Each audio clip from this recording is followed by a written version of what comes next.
And we are back for another episode. How's it going, guys? I've been trying to get you two together for a little bit now. It's great to see you both on the screen. I'll say that.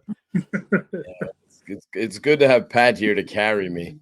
To carry me too, believe me. I mean, that's God, you threw me. I didn't expect that to be the comment, Mike. You threw me to the left a little bit, you know. Yeah, well, you don't get enough praise, Pat. But so it's so you deserve it, and it's cool that you're on the show with me. We didn't connect the last time, so I'm glad we're on together at this point. Yeah, I mean, Matt, thank you for having me on. I'm sure Mike says the same sentiment. Anytime, I've been kind of missing this. I was doing Reed's show once a week for 11 weeks, and then that took me right into my season. And a lot of the people I interview, they're all recovering right now from their season. So I've been needing some of this. So thank you for having me on. Hey, love to have you both on. Seriously. Thanks, Matthew. And Pat's such a Pat's such a hardworking guy. Like he's in the field. He's doing a lot of other secret stuff. Can't really get into all that kind of stuff. He's lived a lot of different lives, and he covers inside and out of all these leagues. So many discussions with him about salaries. He pays attention to a lot of stuff that other people don't. And then all of a sudden, the Adam Schefters of the world and all these guys are picking up on some of the stuff Pat's been focusing in on, crazy stuff like that. I love, like, I'm a football nerd, like how many quarterbacks have started this season in the NFL the last few years, that kind of career earnings for USFL and XFL players, all that like unique stuff that, like football nerds love. Pat's covers it. He covered the quarterbacks like crazy during the USFL and XFL seasons, backwards and forwards, ranking them. Love got a lot of love early on when he had the perfect game. Not Jordan Love, the other Love. And then he kind of faltered and all that, came back a little bit later on. But, it's like I'm a football nerd at heart. And so if I wasn't in this space writing, covering this stuff, Pat would be the safe haven to get away from some of the craziness in the alt football world, just to go to a guy who's like on top of things. So it's cool that he's on with you, Matthew, and thanks for having me on. Agreed. And right here, I'm showing everybody at home. I've shared this on my socials, and it's on Pat's Twitter. It's a YouTube video you recently made, Pat, and it was when the merger dropped, correct? Did this drop on like November 30th as well? I think it was either the 30th or the 28th. I mean, that was a pretty crazy day on multiple fronts. I had some football coaching stuff I had going on. I had some work stuff going on, and then right in the middle of it, fun fact on that day, Matt Sexton got signed by the Patriots, and that was the least cool thing that happened. So who would have thought that my Matthew Sexton article was not going to be the headlining XFL news on November 28th or November 30th, whatever it was. Yeah. So, but and I don't want to give too much credit to my video or anything like that, but in reality, like I did more of your pseudo reaction opinion. But the greatest thing about my video is that I condensed about 20 tweets of the players, and that I felt was more meaningful than any air quote of analysis I could put out there personally, in my opinion. Yeah, agreed. It's always a good take, and most people are so focused in on these the reactions. They want to get the likes, shares, and follows. They want to rile you up and get your emotions going. And watching this piece, it's really just a way to compile everything and get some understanding of what's going on with this merger. So I really valued this. So that's why I wanted to share it, man. Appreciate it. No, I appreciate you sharing it, man. I think we're coming up on like 900 views or something like that. And, I always consider it a good video if I got more views than the subscriber count. So we, surpassed I only got 8 subscribers. We're surpassing the 900 view or getting up there. So I consider that a win, in my opinion. Agreed. Let's go ahead and get on it. I see I got some comments coming in already. So let's just go ahead and get to talking, fellas. We know what we're here for. We're going to discuss the merger. Mike, you came on back when all this kind of hit the fan. Originally, we discussed it. Much of what you said was accurate. And so that's why, I trust your knowledge, your opinion. I know you're connected and you have the networks. And you can really see how when you post something, it really becomes a valuable resource for a lot of different people to write and retweet your information. So appreciate you coming on, Mike. Just want to talk some more about the facts that we know right now.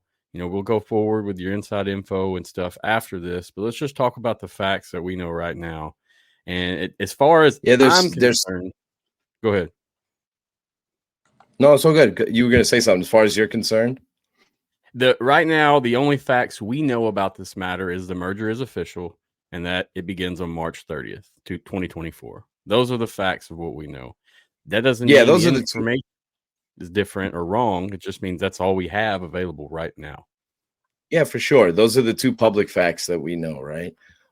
There's so much to unpack with this. There's so many layers to it. Before we even got into this, we were kind of doing a recap of the 2023 season on your show. And I talked about the merger as being like a lifeline to save both leagues so they could both thrive. I had no idea that we were going to talk about this in 2024. I was thinking more 2025-ish, and that's something I discussed with you. Like, my hope was that both leagues would be successful enough where they weren't coming together. I don't want to say this, but like in an act of almost desperation, because people want facts, right? So let's go over it. So like in 2022, Fox hired Allen & Co. That's an investment firm that helped sell the Broncos to the Walton family, right? So it's a Walmart, right? If anybody doesn't know who that is, I don't know, it was like $5-6 billion or whatever. So Fox hired Allen & Co. to raise up to $200 million, right? Basically, they were trying to sell partial equity in the USFL. And it's no secret, something I've written about, talked about in the past. The USFL has been trying to get owners, right? They're trying to get team owners. That's to cover the cost, all that. Hasn't quite worked out. Let's look at the facts. 2022, they're trying to raise $200 million. Have they? No. Now, on the flip side, Redbird Capital, this is their wheelhouse, right? It's all about raising capital, right? They hired PJT Partners, right? So to raise $125 million just to fund the 2023 season. So that tells you right there, like how much money they needed, right? And the idea was the new investors were expected to own 35 to 45% of the XFL. So if you put that money in, we'll give you some equity, right? Same thing Fox is trying to do. Neither group has been successful in roping in investors. So it's kind of crazy that now they're at the table together. What we don't know about all this, because there's so many layers, like I said, to unpack with this, is how are expenses going to be handled? Is it a his and hers kind of thing where it's like 50-50? Is it, how do they share revenues? Who picks up the bills? So how is that structure? I don't know that yet. I've been asking around, snooping around. I don't know. And so I'm trying to figure that out because that's an important element to all this.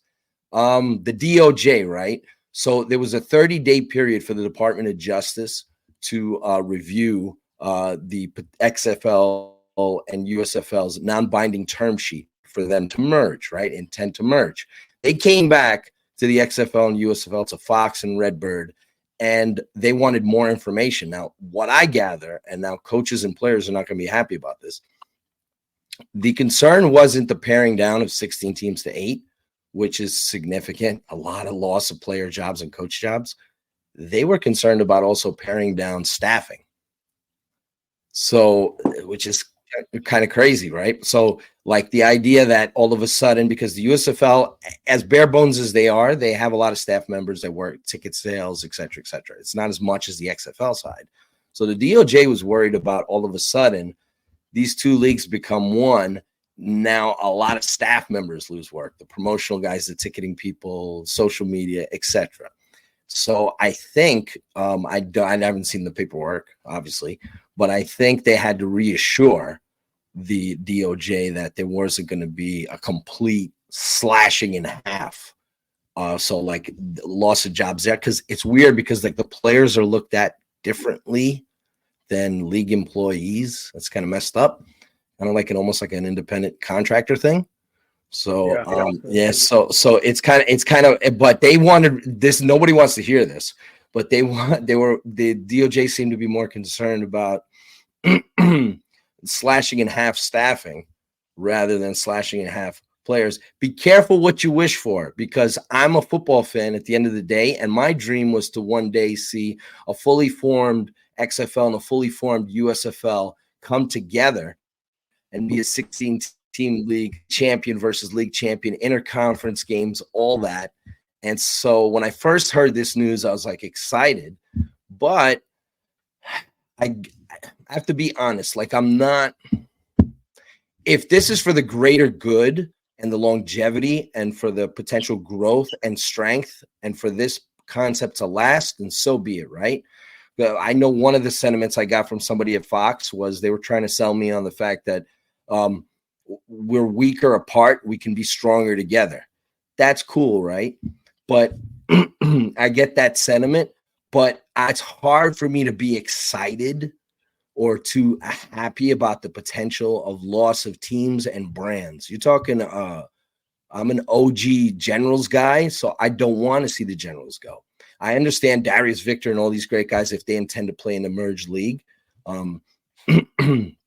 they'll certainly find employment immediately, right? You would think anyway. And then, so same thing with, there are great coaches like on the Maulers. I've been in touch with people, I don't want to name names, but we know like Jaron Horton's, the Horton family, they did such a great job. Maulers' defense was really good. That's messed up for them to be out of work. I know this is hiring and firing season, NFL and college. So, freshen up your resume, right? So this time of the year, college staffs change, NFL staffs, all that. But I feel bad. Ty Knott, special teams coordinator, wide receiver coach for the Seattle Sea Dragons. A lot of people right now are twisting in the wind. They were laid off. Assistants were laid off during this whole thing. But people waiting to find out what's going on. Assistants have been laid off for a while. Coordinators survived in the XFL. Head coaches survived. Some of them, besides Rod Woodson. But they survived. They're still on payroll. But a lot of the assistants got let off, and they were told, you can get UE, unemployment insurance or whatever, and then we'll get back to you later. And now those same people that were told that may be out of work. So it's hard. The football fan in me wanted to see a merger between both leagues. I also have an attachment to both brands. So I'm not so sure I'm keen on eliminating the XFL brand and not keen on eliminating the USFL brand. I like both those brands. So, and I would have handled this merger much differently, but I don't cut the checks. I don't got that kind of money to make that call. Both these leagues are looking to thrive in this space. They think that they're obviously together because they think if they get together, they can make this work on a grand scale. They haven't been thriving. So I love the games. I watch all the games multiple times, cover both leagues, every player inside and out. I've been doing that for years. But when you step outside this bubble, these leagues don't mean as much as they should. To the mainstream sports fan, they're barely a blip. They're still mocked upon. They're still laughed at. We celebrate the victories like XFL players, USFL players on practice squads or getting activated to 53. It's awesome with Turpin and Aubrey killing it. Both should be in the Pro Bowl. So, we want to see more of that because the reason why I want to see more of that is I want people to put respect on the names of these leagues. So I hope this works out. I hope this for the greater good. It's awesome that Fox and ABC are going to be airing games. It's hard for me, though, to get excited if, from what I've been told, that we're going to 8 markets, 8 teams. So it's just the way it is right now, Matthew. Understood. And Pat, I'm going to let you get your comment in just a second. When I spoke with Ben Fisher yesterday, that was his concern as well. From my talks, thinking as a fan and somewhat as a insider media, I'm thinking a 50-50 split. We're going to cut off 50% of employment, whether it be coaches, jobs, players, whatever. From his conversation and talking with him, he's projecting that number to be much higher. And that is because he's thinking that Fox will be in charge of the day-to-days, basically, and they won't need as many staff members. They won't need as many people there because they have all that in-house. They can, hand it off. So this is what I've shared my sentiments with Ben, and we talked yesterday, and that was his concern, basically, because, I wanted to make sure we talked about the staff and the coaches and stuff other than the players. The players are greatly important, but we got real people that don't have jobs right now. People I knew, and I'm sure people both that you knew as well, both you guys. So I don't know, it's dicey. But Pat, go ahead. What you got, man? What you think about it? I mean, when you take out the jobs and whatnot, there's also, and you'd have to go through every roster spot and on the coaching staff. Is you have a guy like TJ. I'm saying his name wrong. He's a fellow Gindaloon like myself, TJ Vinari, who was Vinari, who was the running backs coach for the Breakers. He's already moved on, and he's gotten a job. I believe he's at D2 Gannon University. Gary Watkins, the tight ends coach for the Michigan Panthers, he double dipped this year, so he's got a job as well. I don't know if he's at a JUCO or G2 school in California.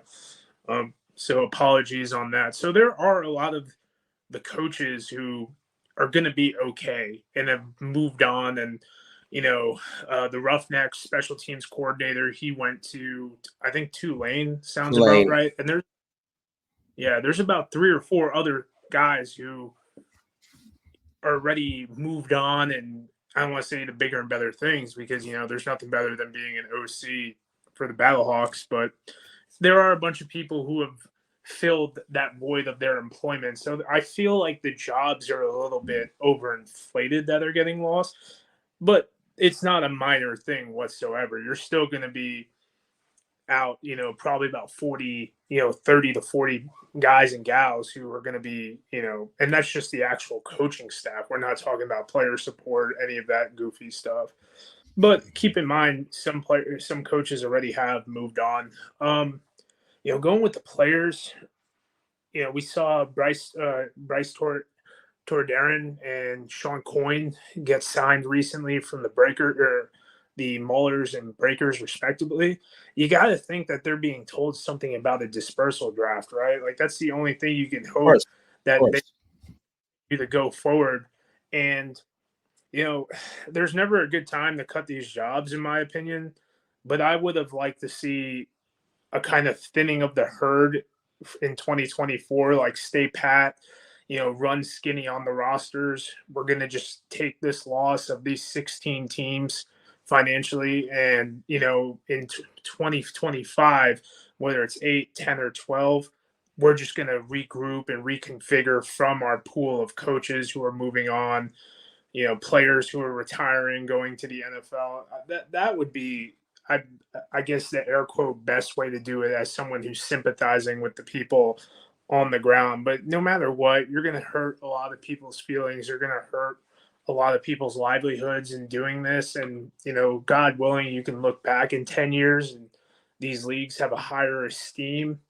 And we can look back onto this moment and be like, it kind of sucked at the time, but Luis Perez just threw for over 30,000 career passing yards in the XFL. So I guess it worked out, right? Or the UFL or whatever the league's called. But, even to Mike's point, these brands have existed, whether in this era or the past. Like, are we going to acknowledge the Maulers or not the Maulers, the 2022 and 23 Stallions, or the 2020 and 2023 Battlehawks, their brands and whatnot? I don't know. Like, it was cool to see, at least on the XFL side, like they acknowledged AJ passing Jordan Teamu and passing yards.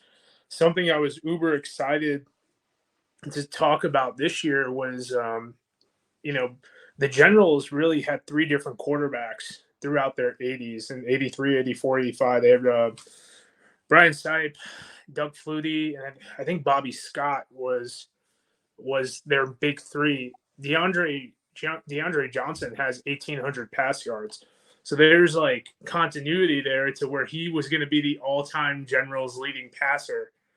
So that's kind of something that like I thought was going to be pretty cool, but does that not exist anymore? Not just for obviously the Generals where it looks like they're on hiatus, but any of these franchises in the USFL, do we not acknowledge those past records, or are we acknowledging the franchise still a part of the 20 from the 80s? That's something I'm curious about, something I care about a lot. Understood.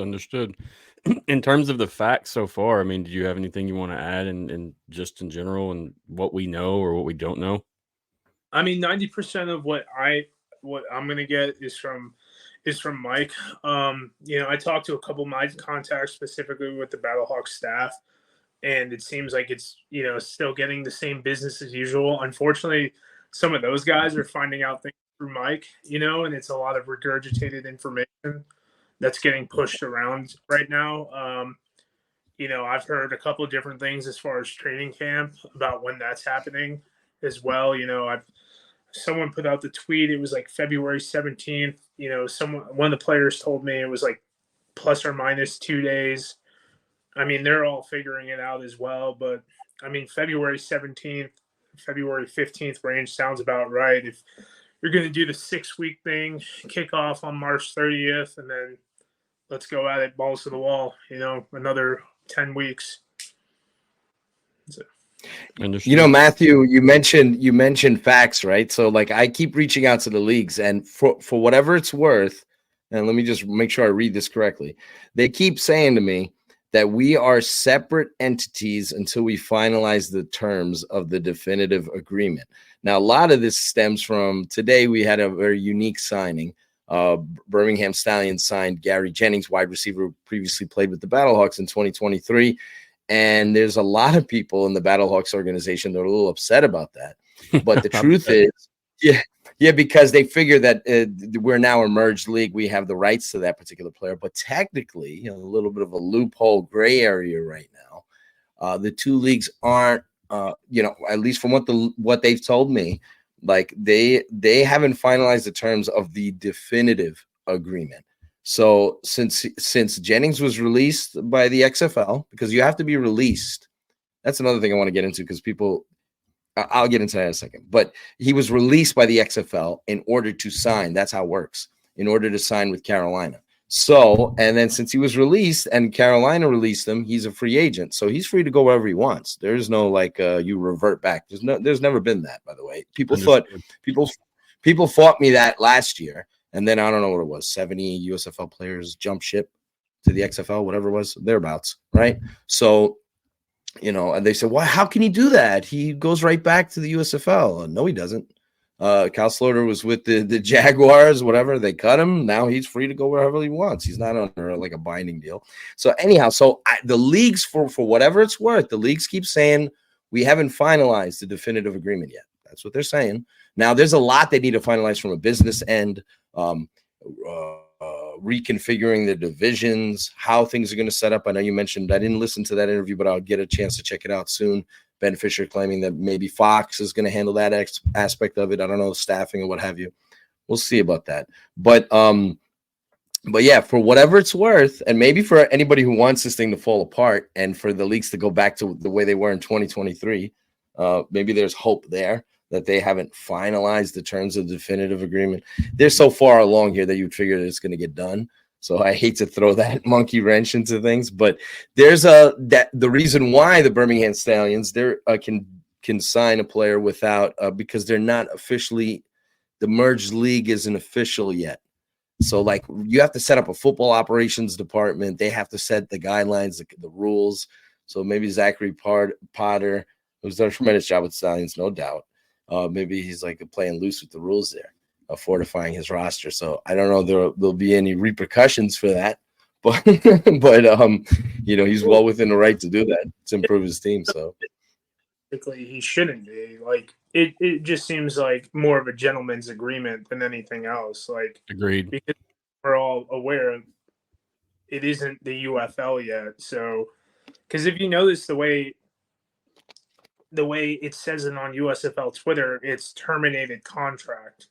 Like you're just, and anytime we get the press release from the XFL, it always says, his rights are retained by the Battlehawks and whatnot. So that's where your, verbal, and, Potter, Potter is who he is. He's doing a great job, and he's, you don't get to be in that position unless you, kind of, break down walls and whatnot. And he picked up a great wide receiver. He's someone I've seen in person, Gary Jennings, and he's fast. Yeah, dude, I'm watching that fake punt, man, like in person. When he took off, man. I think he was like one of the fastest guys out there or something. So yeah, they did that whole thing where they timed him, and I think he was one of the fastest times, if not the fastest of the XFL season. They do that whole 22 miles per hour thing or whatever the hell. Yeah, so anyhow, but yeah, it's the Battlehawk side, they figured everything was in a standstill until they knew something. So they didn't know that this is kind of a thing. But it would be funny now if like the Battlehawks went ahead and signed, one of the Stallion players that gets let go by an NFL team or something like that. The little tit for tat. Davion Davis is in a battle. Not that the Battlehawks have a really good receiving core, like 1 through 6. Yeah, but Davion Davis is a real good player though. Yeah, well, Davis, I think Davis finds his way to a futures deal, especially with Tank Dell getting hurt. They're going to go. But there's always the double dip because a lot of guys, and he's with the Texans now, as you mentioned, there with Tank Dell. What a phenomenal rookie. But he hurt my fantasy team by getting hurt. Not his fault. That was messed up. He was on a roll. He was on a roll. Not his fault. Tank's awesome. But Nathaniel Tank, he's firmly Tank Dell now. But Davion Davis, there were players in the XFL in 2023 that signed futures contracts and then ended up playing in the XFL. And now this season is kind of unique because it's in March now. There were guys who signed in February futures deals and then ended up Brandon Smith. There's a few others I'm forgetting now. Michael Bandy, a few others that signed futures deals and then ended up anyway playing in the XFL. And then you can, Davion hopefully gets a shot with Houston. There's an opening there. CJ Stroud's awesome. He'll get you the ball. He resurrected or rekindled Noah Brown. Nico Collins looks like AJ Brown. So so CJ's awesome there. So we'll see how that goes. If he gets on the field, I know, there are a few players that I know NFL fans will scoff at that I know if they get on the field, they're going to do well. Alex Magoo, Austin Watkins, if they just get a chance. I already know Bruce Hector. I already know if they just get on the field and get a chance, they're going to shine. It's just a matter of them getting on the field, getting an opportunity when you're on that fringe. Who knows if you're going to get that shot or not? But hey, Potter's smart. This is the fun stuff I like talking about. But he knows maybe he might not get back to two of those key receivers. He lost key receivers the year prior. He got Bolden back, and now you bring in Jennings there. That's a smart move. Yeah. And people want to go play for the Stallions. People are abandoning ship from the USFL. And I know a couple of Stallions that try to get into the XFL, by the way. I won't put them on blast. Shark dogs and all that. But it's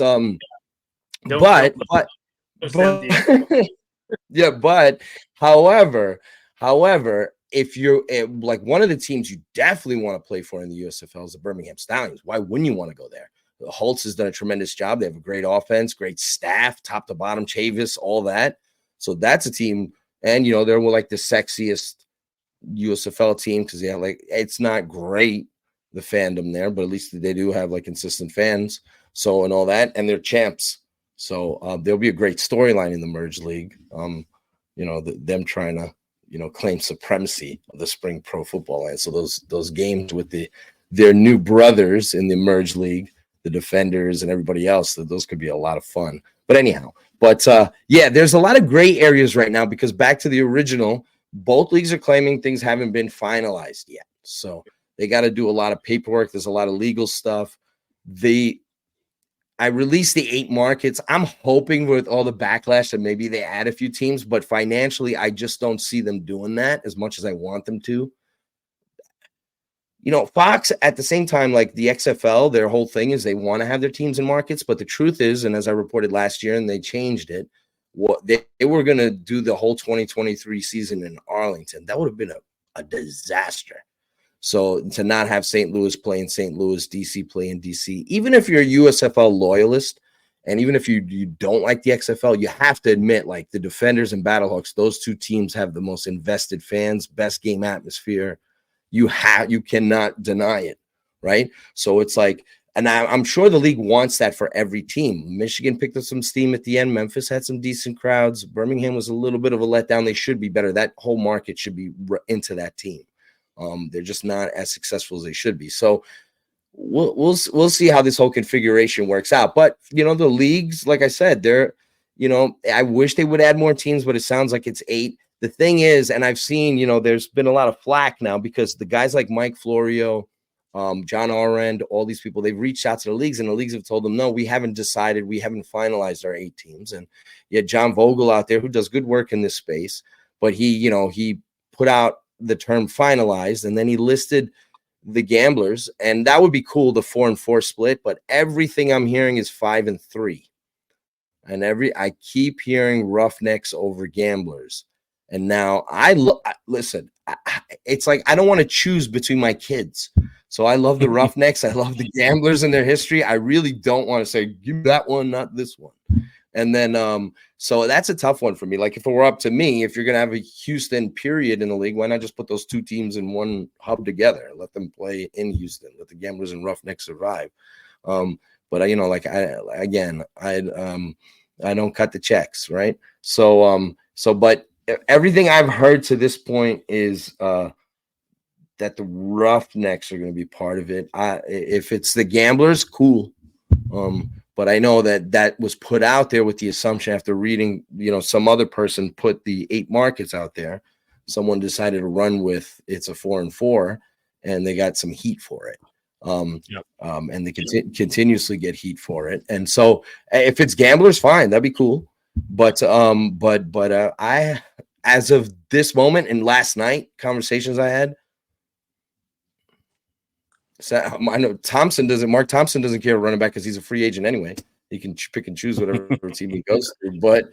But as of this moment, I love the by the way, I love the Gamblers logo. I love their colors. I love their history, Cali, everything else. They had the run and shoot, all that. So, but we'll see what happens. But that's what it appears to be right now. That we're gonna have 8 teams. Maybe the rosters will be larger. That's one of the things I didn't like so much about the USFL is they improved upon that in year 2, but I don't like the narrow rosters. It's a personal pet peeve of mine, but that's just me. But and maybe you can appease players by having 90-player rosters, at least in training camp. You give more guys opportunity. There's certainly going to be a dispersal draft. The original idea for the XFL was to have a draft of all the NFL cuts like they did last year, right? The Abram Smith and all that. So we'll see what kind of draft the league pulls off with 8 teams getting to pick and choose between the likes of a Ja'Cour Pearson and whoever else is in that pool. And that's another thing. These contracts that you see, the teams are signing players to contracts. Those are league contracts. There's no such thing as a New Jersey Generals contract. There's no such thing as a Philadelphia Stars contract. You're under the league's contract. You're under a Fox contract, and you're assigned to that team. But you're not. There's no Generals owner giving you a check. You're not. That's just the way it is. So anyhow, understood. So before we keep going, I'm getting a lot of questions in here, guys. People, if you're asking questions, I'm indicating that question, and I will ask at the end. I promise. Just keep it clean. Stop being all negative. Cody's PNW Adventure, I see you, bud, and I promise we'll discuss it some more. But if you'll just listen, a lot of what you're asking is being answered, and so just listen. But yeah, we'll ask some more questions toward the end. So in terms of the 4-4 split, that was really what sparked off all kinds of mess. I mean, you had people going crazy from that tweet from Vogel, and not to say he's wrong or right. I mean, because I don't truly know, but it's just the way that it was taken and received, and people went nuts. Now, this has kind of hit the air a couple days ago. Yesterday is when I noticed it, and this was from. Is this the one from Mike? Yeah, this is the one from Mike. And basically at the end, I mean, he's saying more details are expected in the not too distant future. A tweet from last week identifying the 8 teams in the new league is, we're told, premature. I mean, and people are holding on to this little piece right here. They're holding on by a thread, man. And it's good, but at the same time, I don't think this is any more legitimate than Vogel's information as well, in my mind. But just to say this, Matthew, like 2 hours before Vogel tweeted out his teams, I tweeted out the 8 markets. And so I tweeted them out 2 hours prior to Vogel. Now, maybe Vogel got information from someone else. I think he said something about agents. I know some players, Matt Mangle and others, were upset. I get it, right? The leagues themselves are saying premature because they haven't. What they're saying is they haven't finalized the agreement yet. But the word is out, and Pat and others that are in our group can attest to this. I gave everybody like a heads up of what like the last configuration was, and I tried to stay out of this. Neil Stratton, so many others had the 6 and 6, 8 and 4s. They're all going to be in hubs. DC's not going to be playing at home. All that crazy stuff. So a lot of people ran with a lot of speculation, and so and that was kind of the story there. Vogel claims it's from agents and stuff, but I talked to agents. There's no agents that know the eight specific teams. I gave the 8 specific markets out there. The league itself, I asked the league itself about it. I asked people in the leagues about it. They can't say for sure, but their answers to me tell me that the information I got from a very close source, and that's what I tweeted out, that those are going to be the 8 markets that are in play here.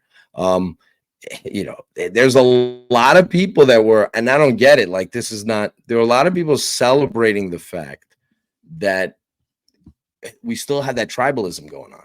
So like maybe one side will have more teams than the other. Oh my God, 5-3, 4-4, 8-4. So it's like there's a lot of people there's even people I respect, that were like, hey, right after I tweeted, put like 5-3 or whatever. And I'm like, oh, come on, don't do that.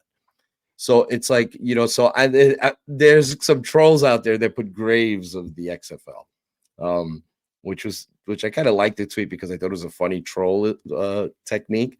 But it was, like a USFL fan kind of by an XFL grave. So like when the assumption was that it was a hat in hand XFL, that Russ Brandon is going to be president of this merge league, and that it was going to be an 8 and 4 thing. The more I would have preferred 8 and 4 because I want more teams. I want more players. So I would have taken it no matter what the configuration was. But it's been some interesting times these last few months. I think people are tired of speculation. They just want to hear final details already. And I think employees feel that way too. They've been twisting in the wind. So they want to know one way or the other. The people who are a part of these leagues, they want to know if they're going to be a part of it moving forward. And the people that are not going to be a part of it, they want to know. Let me know now so I can move on. Fresh up my resumes. I know Pat mentioned a few people, that happens every year with these leagues that move on to, the college and the NFL. I know Reggie Barlow turned down opportunities to go coach in the NFL and college to stay in the XFL. And DC looks like it's still going to be around because he still wants to be a head coach. He doesn't want to be an assistant. He wants to run his own team. So there are a lot of people out there that are uncertain, like the fans. And then that's the crazy part about this. There's a lot of players, coaches, coordinators, some execs that are still legitimately in the dark about what's going to eventually happen, what details, and hopefully we get them soon, because if you're laying off people, you prefer to do it at least a little before Christmas. So maybe you don't want to like lay off people. You lay off hundreds of people like right on Christmas, but maybe you can give them a bonus before they leave. I don't know how they work that out. But anyway, that's just the way it goes right now. So it's a fascinating times upcoming. There's just so much to unravel and unpack as we move forward. John, USFL coach, I forgot, that went to the NFL. He was the offensive coordinator for the Maulers, and now he's with the Washington Football Commander Skins, whatever they're called. They'll have a new name next year or whenever it is, a couple of years from now too. So yeah, the Washington team. Yep, that's WFT. Cool. That's what I always say. It's WFT. WFT. Well, guys, in terms of insider info, so Mike, you're saying that 8-team split, that is what we're looking at most likely, correct? That is, yeah. That's everything I've heard. I'm hoping that all of a sudden they after backlash, they decided let's add a few more. Let's soften the blow here, because part of their when they do release the markets and what they're going to do, and I think I mentioned this too, the way they're going to sell it is that these teams that are not coming back for 2024 are being put on pause, kind of like the Tampa Bay Bandits were, and they'll sell it as they'll be back. They'll be back. We're just doing this for the short term, and they'll all be back. So if the Seattle fans are upset or what have you, hey, your team's coming back. It's hard for some USFL fans. You got to give USFL fans credit of like teams like the Maulers and the Generals and all that. They've bought in with the hope that one day these teams will actually play in their markets. And then for them to go away and then you try to sell them on, hey, we'll see you in 2027. Generals will be back. Don't worry about it. That's going to be tough for that grouping there. But yeah, for now, Matthew, I'm hoping that we hear 10, 12 teams. That'd be great. That'd be a nice way to soften the blow because we had like 8 teams taken away because we had a really good in 2023. But people didn't realize that. All the tribalism craziness that was out there. And I wrote articles about this. Over 800 players were playing professional football in the non-NFL offseason. And 2 prominent leagues on prominent networks. So anyhow, but so we'll see how it all shakes out. But they're the merged league's going to have to do a sell job, basically spin this, that this is, for the greater good, that this is good. We're coming together so we could be stronger together, that this is going to revolutionize. This is the evolution of it, et cetera, to try. And then don't worry, we're doing this now to build so we can expand. And then you almost have to guarantee that in the next year they'll add a couple of teams and bring a couple teams back and all that. So we're just doing this March 30th thing for now. This is going to be 8, and because there are going to be a lot of disappointed people out there. It's just no 2 ways about it. Yep. Yeah, and they're already disappointed. Go ahead, Pat. Yeah. No, I mean, I think if you don't have, you do it CFL style, if you don't have 9 teams in 2025, I think you look like losers. Yeah. Like even you can only afford 9 teams. Like I take that awkward, non-traditional look because at least you could say progress. Agreed. But, I mean, I don't, it might not be the sexiest thing out there, but hell, man, you might be able to get away with having a team 9, at least from a PR standpoint. That would be tremendous. That would be tremendous. And the word is that everything's going to be in Arlington anyway, just like it was during the XFL season. Like everybody's going to be there, training there, all that. So, why not have a team of free agents? The guys who don't, for whatever reason, because you can only pare down from 16, condense from 16 to 8, and put so many players in a dispersal draft. There's going to be a lot of players that are still left out of the mix. So why not do a team 9? Just as like, and maybe some coaches. I know Bart Andrus has history. He was the head coach of Team 9 in XFL 2020. I'm not saying Andrus would want to do that, but he did a very good job with that back then. So maybe some of these coaches can work on in-house in Arlington, just to be part of that, built-in league practice squad for all the teams. There's certain things that can be done to try to soften the blow, because that's what you're doing here. If you're going from 16 to 8, you're softening. You're going to have to soften the blow because you're letting a lot of people go, and you're disappointing a lot of fans. Are going to lose their teams. Let's be honest. Why would Seattle fans care about this new league? They won't if they don't have a team, no doubt. Honestly, like why would they? And that's the thing that's why my hope was, if there was ever a merger, and it looks like we're headed towards one, obviously, that you'd have 16 markets that care about your league rather than 8. That's one of the things that hurts these leagues. Like people talk about the ratings, like you only have 8 specific markets that watch your games if you're lucky, right? That they're interested in your games. You get a smattering of fans across the country that'll watch and sample, but the people that watch these leagues the most are like the people in the St. Louis market, etc. They actually watch the games. So it's one of the NFL is such a huge success too because they have so many damn teams. If the NFL had only 8 teams, they'd never, the audience would shrink. It's popular now, but you have every fan from every market watching all the games and gambling and fantasy and all that. So I was hoping that the leagues, that's the thing, like with the USFL, they didn't, in year 2, they weren't, and heading into year 3, they're not showing a lot of progress. And I think that's one of the reasons they're at the table. That's one of the reasons they didn't close the door on the XFL. One of the reasons they said, hey, get out of here, man. We're better than you.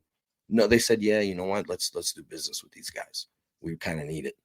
Because there wasn't that growth. There wasn't enough growth from in year 2, because they expected to do much better in year 2 than they did year 1. They thought by proving themselves in year 1, putting out a quality product, that year 2, more people would watch their product.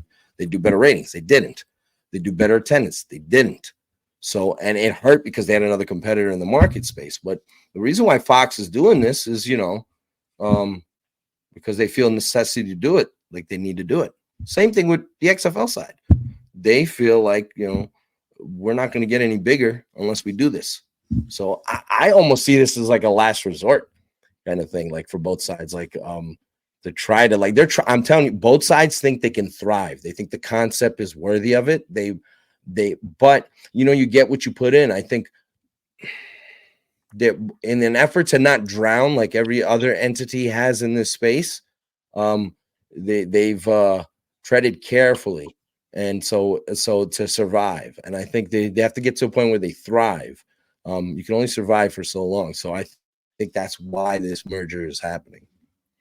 Oh, no doubt. Survival. And I mean, that's what we all want as spring football fans, but you don't want to see your team go bye-bye. I mean, I don't want to see the Roughnecks go. That's going to make me sad as a fan. And whatever team replaces them, if it happens, I won't be covering that personally. I'm going to pursue something totally different. I mean, that's me as media. So I don't know. We had a comment here from Terry. Terry, I'm guessing he's a Seattle fan. I don't know. But he says, I do agree. I won't care about the league if we don't have a team. And that's the sentiments of many of the individuals that are in that same position. Yeah, and only like only like crazy guys like me. I don't have a favorite team in these leagues. Only crazy guys like me are going to watch. I don't care if it's the Albania Eagles. I will watch the damn league. Watch. Mike, you can't say the A word because that would park me up a little bit more. You know that. Like, free reign, fellas. Just don't say the F words. All I say. No, Albania. Yeah. Mike, So, how many teams have you had taken from you? You've had the Guardians, the Generals, the Sentinels. Yeah, and it's like, and I covered the New York Guardians, and it was cool because that's my hometown, right? And I like the uniforms and the concept, and then they ended up in Orlando. And then the Generals are killed off. Depending on which side of the political, I don't even like to get into that. People like to blame Donald Trump for all that, but they're more than just Trump being an egomaniac. But the Generals are taken away, and this will be the second time with the Generals being taken away. I have my teams I have bad luck with. I'm a Jets fan. So it's like par for the course. And they look at that, the Sentinels. So very cool helmet. So it is what it is. But like that's why I'm not like I'm a fanboy for the entire concept. Like I actually root for these leagues like they're one team. That's always been my mindset. Like when any team in the XFL signs a good player, I'm like, yes. When any team in the USFL signs a good player, I'm like, yes. I root for like the DJ Flukers and the Tavon Austins to choose to play in one of these leagues. I wrote a whole damn article trying to convince that idiot Josh Rosen, who claimed he was going to be better than make the entire NFL regret that he was passed on. And then so I wrote a whole article trying to convince him to give the USFL a shot. Maybe he'd be back in the NFL if he did that. Anyway, prove himself on the pro level as a starter. But anyway, it is what it is. But yeah, I root for these leagues. I'm a fan of these. That's my fandom. My fandom is of the entire league. So then I want to see the league succeed. So that's kind of the story there. And yeah, it's unfortunate. Like, there's going to be a lot of fans out there that I'm sorry. Look, I know there's people who hate on the USFL say like, dude, Mike, nobody gives a crap about the Maulers in Pittsburgh. And like, yeah, you're probably right on a grand scale, but there are Maulers fans out there. There are Breakers fans. I know the Breakers never played in New Orleans this iteration. And I know they never, and then the old iteration played everywhere, Boston, blah, blah, blah. But there are legit people who are loyal to the USFL that were actually invested in these teams and that were holding out hope that these teams would finally play in their markets, right? Like they'll get there. They're doing this hub stuff. So to get to that point, right? It's all about getting there. And then if they never get there, I can see why they would be disappointed and want to turn their back on it. Plus, I think the USFL and XFL brands are cool. Like I know people have some people have like mixed reactions on The Rock and Player 54 and all that. And the XFL league in 2020 was much better than the XFL league in 2023, no doubt. From the way they ran business, promotion, the quality of play, level of players, that the XFL 2020 league has still has over a dozen players that are still playing in the NFL 4 years later. They've been collecting paychecks 4 straight NFL seasons. So that tells you whether that league had talent or not. And the guys are still damn employed, the Josh Johnsons, all those guys. So anyway, but it's when you look at the whole picture, it's easy to see why some fans would abandon ship, and that's not what you want in this niche product. You don't want to lose fans. The whole point is to get more fans. So yeah, you run the risk. Like people said, nobody missed the Tampa Bay Bandits. I don't think people get upset at me for saying this. I don't think people are going to miss the Vegas Vipers. That was an atrocity that did not work out. So that was just a shit show from open to finish. I was so critical of that and the way that was handled. Jerry Cardinal and all that didn't make a good choice. So it is what it is. But if it's for the greater good, there are people out there that think that, and this is an argument for this merge, that the quality of play in this merged league is going to be phenomenal because you're taking from 16 teams. This is the thought process. Agents, players, coaches. I've heard this over and over again. In their minds, they think there's not enough talent for 2 leagues. So in theory, if you take the best of the very best, I disagree with that. But if you take the best of the very best of these 2 leagues and put them all in one league, that the quality of play in theory could be better. I'm of the opinion that the quality of your play is contingent upon who your coaches are and who your front office people are. That's how it dictates. If you've got good people in those positions, that's how you dictate your quality of play. But there's people that think if you take the very best of the 2 leagues and put them all in one league, that I have no doubt the quality of play is going to be good in this league. I just can't wait to see what rules they go with. Could be kind of interesting, the whole idea. What did Moose Johnson and other people were part of the XFL in 2020, so there might be some stuff that they really like from 2020 and maybe stuff they don't like. So the merging of the rules and the football stuff, once we get past all this craziness and anger, I want to see how they put together the football product. I mean, I think it's going to be better. I think you condense the best of the best, and I also think you get the outsiders now looking in, from the NFL that are kind of like, I just hung out with Martavis Bryant for 8 weeks. He's back on the Cowboys, let me go to the XFL and whatnot. I don't think we get as many, border hoppers as we did in 2022, 2023. I don't think, we're probably going to miss out on some, what's the gentleman's name? Brett Boyko. Was Colin Kelly? Oh, right. Sure. Colin Kelly. Colin Kelly, yeah, from the CFL. Darnell Sankey, right? Yeah. Crew Cup even as well. I think MBT kind of just did it to experiment. I think we're pretty much on board with everyone else that he'll be back in Canada. So I don't think we'll get the double dipping like that, but it was kind of cool to see, guys be rostered. Slaughter was an example, be rostered for about 7 weeks, 6 weeks. I think he was on the Renegades and then go and, put himself $100K a year just from spring football. And now Kyle Slaughter's a YouTuber. So, but I think some of that, I don't think we'll see as many Canadian, not so nationality. Yeah, probably not. But there's still. But if this league proves, CFL people don't like to hear this, and I'm a CFL fan, lifelong CFL fan. They don't like to hear this, but the players out there want leagues like the USFL and XFL to exist because they want to be closer to home. They want to play an NFL-style game. You have a better chance of getting an opportunity in the NFL if you play in one of these leagues in America than you do if you play in the CFL. whatever it was, Pat probably has a number. It was over 100+ players that got NFL opportunities combined, XFL and USFL. Maybe it was 110, 120. I lost track at one point, but I know it was in that neighborhood. Yeah, 44 and 67, or 42 and Yes, 67.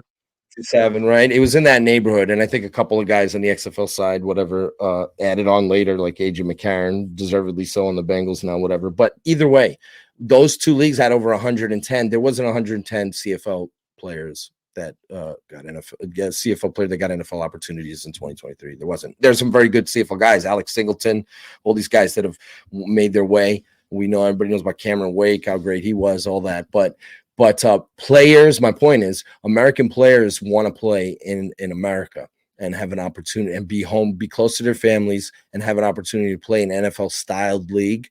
So it's easier for them to transition. If you go and play in Canada, you're a defensive lineman, you're playing 1 yard off the line of scrimmage, you're playing an entirely different game. You're artificially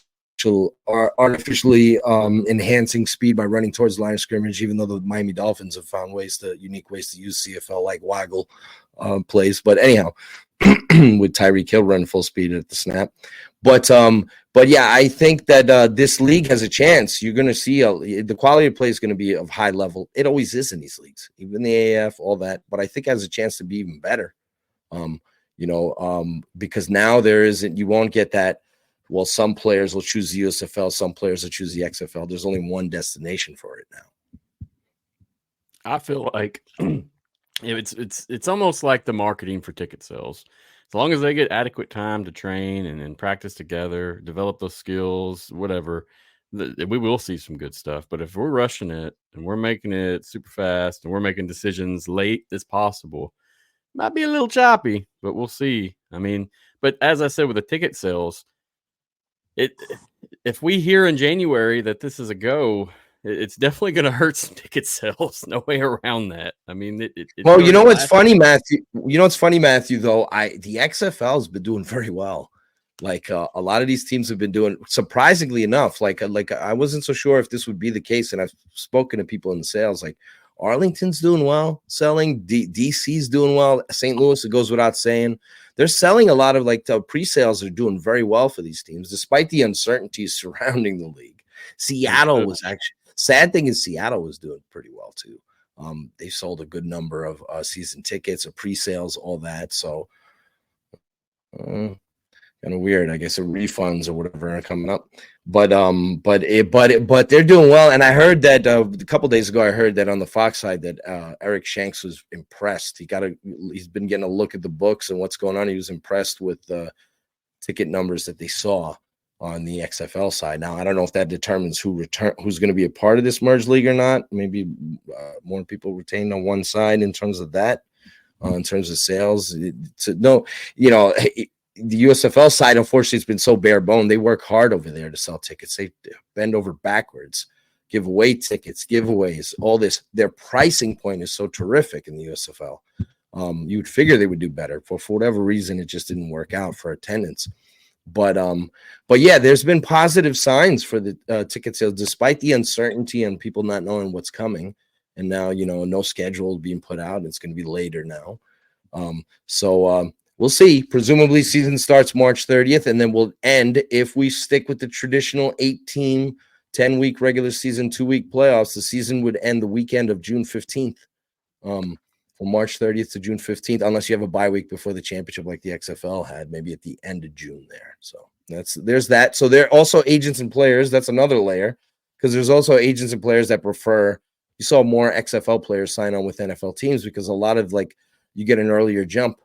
So you're gonna have players in this league that are gonna get a later jump to get onto NFL rosters. Not that will stop you from making it, but it's just you'd prefer to get into camps in May rather than late June. But there's a lot of different layers to this. There's a lot of fascinating stuff to go over. Understood. Pat, what you got? We're going to wrap up from this topic. So anything else we want to cover on information or updates? I mean, to just piggyback off Mike's statement, the USFL in 2022, they still managed to send 60 guys to the NFL with, hundreds upon hundreds. I don't know if it's hundreds upon hundreds, but definitely over 100 people conducting workouts and whatnot. So the transition to the league is not, so fearful. Granted, I think rookie minicamp is an extremely underrated factor, especially if we're looking to the long-term continuity of these leagues. To have, a guy that I'm personally close with is Eric Magwood. He's an IFL guy, transferred a couple times. He's going into camp now as a starting left tackle. He goes to Buffalo for 5 days. That's 5 days of this kid getting in more work with different coaches and whatnot. So it is another part of this development. With these ticket sales, another thing that I don't know, I remember someone brought it up, but what it costs to go to the Dome isn't the same what it costs to go to Legion Stadium or Legion Field down there. Some of those tickets were like, what, $20 or something like that, and you're sitting in the top rows. Right. I get 2 tickets, paying $200, for, the best seats at the Dome. I can get those same tickets for $40 in Birmingham. What are we doing? What are we doing here on the season ticket people and all that stuff? Like, you're gonna ask someone in Birmingham to pay more. You're gonna expect someone in St. Louis to pay less. Like, what's going on with that? So I think that's a question that's gonna come out. Final thing as far as the roster sizes and everything. Mike, I think this is something that I pitched to you. Is I did the math. It's between like 48 and the high 50s on, the remaining 8 rosters, whether it be Gamblers or Roughnecks. It's in that range. Would it be something, you have the dispersal draft, you get the rosters up to 90, and then for have the 90-man rosters going into training camp, and then do internships for like coaches and whatnot to come and assist, hold the bags and whatnot, high school coaches in Texas or, smaller programs who aren't in spring ball. I think that's something they could use as, the way the NFL uses their internships, get some free labor and give some people a great experience down to be a part of a professional staff. So those are like some of my points, with the roster size and everything going on right now that I wanted to. Yeah, if you tout yourself as, I love that idea, Pat. If you tout yourself as a league of opportunity, you can extend it in many different ways, and you can approach it with that concept. So given opportunities that way, and it doesn't hurt you from a financial end, and you're doing a great service because you're giving people experience too. You give them an opportunity to work in a pro football environment. So that's very cool. Good idea. Yeah, I mean, you gotta give, this dispersal draft. It would make sense to bump it up to 60. Kind of hold fast on the LOIs right now for the college kids and have them wait around. Maybe you get a couple TJ Barneses who ended on their terms rather than someone else's term. Going forward. What we gonna see? Much more Paxton Lynch? I don't know. Love me some Paxton. Bring him back. Bring him back. QB1, San Antonio. I love it. Could be worse. Yeah, I tested what you're saying with the ticket sales. I don't know any information regarding the XFL season ticket sales. DC has already sold 3,500 tickets. Awesome. Yeah, that's beating all of last season's season ticket sales. That's all of it. So that's pretty impressive at this point. So there's room for them to surpass. And then by the end of the season, they were selling out games, right? A lot of people, a lot of people sampled it at the end of the season, and they're like, I got to come back. So they have an awesome atmosphere. So if you live in that area, you'd want to be a season ticket holder. Yeah, I mean, you don't want to go see commander skins or comp skins, whatever you want to call them. Yeah, it's just not a fun environment. They got to fix that. They gotta fix the stadium. People almost dying. Yeah, I mean, wasn't it like a couple of years ago, raw sewage or whatever was like falling on the fans or whatever? There was like some kind of bathroom leak or something going on. It was like Alex Smith got a a terrible infection from the field, man. They almost killed. It's like the Mets, man. They killed Gil Hodges. Have you guys heard anything on the USFL end for ticket sales, season tickets at all? I talked to Jake Ball. He's pretty in step. He runs the USFL Shadow page, and he said that they're a little bit ahead of schedule from what we talked about it a couple weeks ago. They're a little bit ahead of schedule from the 20. What was it? I heard there's great optimism. Even though there's some uncertainty right now with Memphis franchise, a lot of people think Blevins is going to get that job. We'll see. Who was supposed to be the Vipers coach? We'll see how that goes. It'd be nice. But there's optimism with Memphis. Like the USFL side, like they feel like there's room for growth there. Like they think they can have a big jump in year 2, even though right now they don't have a head coach. We'll see who that ends up being. But there's everybody I talked to on the USFL side has optimism, and there's optimism too with Michigan too. I think the Panthers, like I really wish. I know the Lions are great now, right? So it's awesome to see, but I really like to see that market embrace that team. I wish there was, and I love the fact that one of the things I really liked about the USFL in year 2 is like finally they got over that crazy lawsuit stuff. So they at least tried to connect a little more to the past, bringing up old records, bringing old players, Bobby Hebert, all this stuff, bring Herschel Walker, like mentioning all these players. So I like that they tried to connect to the past. I think people this generation don't realize like how awesome the Panthers were, like in the 80s, how badass that franchise was. So just hard to recapture that, but I think there's potential growth in there. I'm like this. I think the Stallions, I can't quite put my finger on why they haven't blown up, because like they have a really cool brand. I love their colors. They have really good players. They're well run, well coached, likable head coach. They should be a massive success in Birmingham. They just haven't been. So on the field, yeah, sure. Like in the box office, no. I mean, Birmingham seem like they boom or bust, man. Like I feel like it's either up, like you're looking around, you're like, man, this is pretty nice, or it's just like, but you're asking a lot of the people of Birmingham. It's not a crazy big city, and that city they showed the parade didn't look too bad. The parade looked good. That's true. No, the parade was cool. Parade was cool. They can be so much better. And I was appreciative of Moose Johnson coming out publicly and saying that he was disappointed with the Birmingham market and that he was disappointed with ticket sales. Guys like in that position usually they won't say that. And, and he was keeping it real, because they expected, and Birmingham's like one more year on the lease there. So I don't know what they're going to do after 2024, but they expected that because they adopted that city, they expected that market to be a lot more successful than it has been. It's not awful. It's not pitiful. It's just, I'm not saying they expected a St. Louis thing, but something better than what they've had, in terms of like notoriety, popularity in that market. They're just really good too. And Birmingham, I know they've been screwed over many times, but in these leagues, Thunderbolts, everybody else, the Fire, all these other franchises that have come and gone so quickly.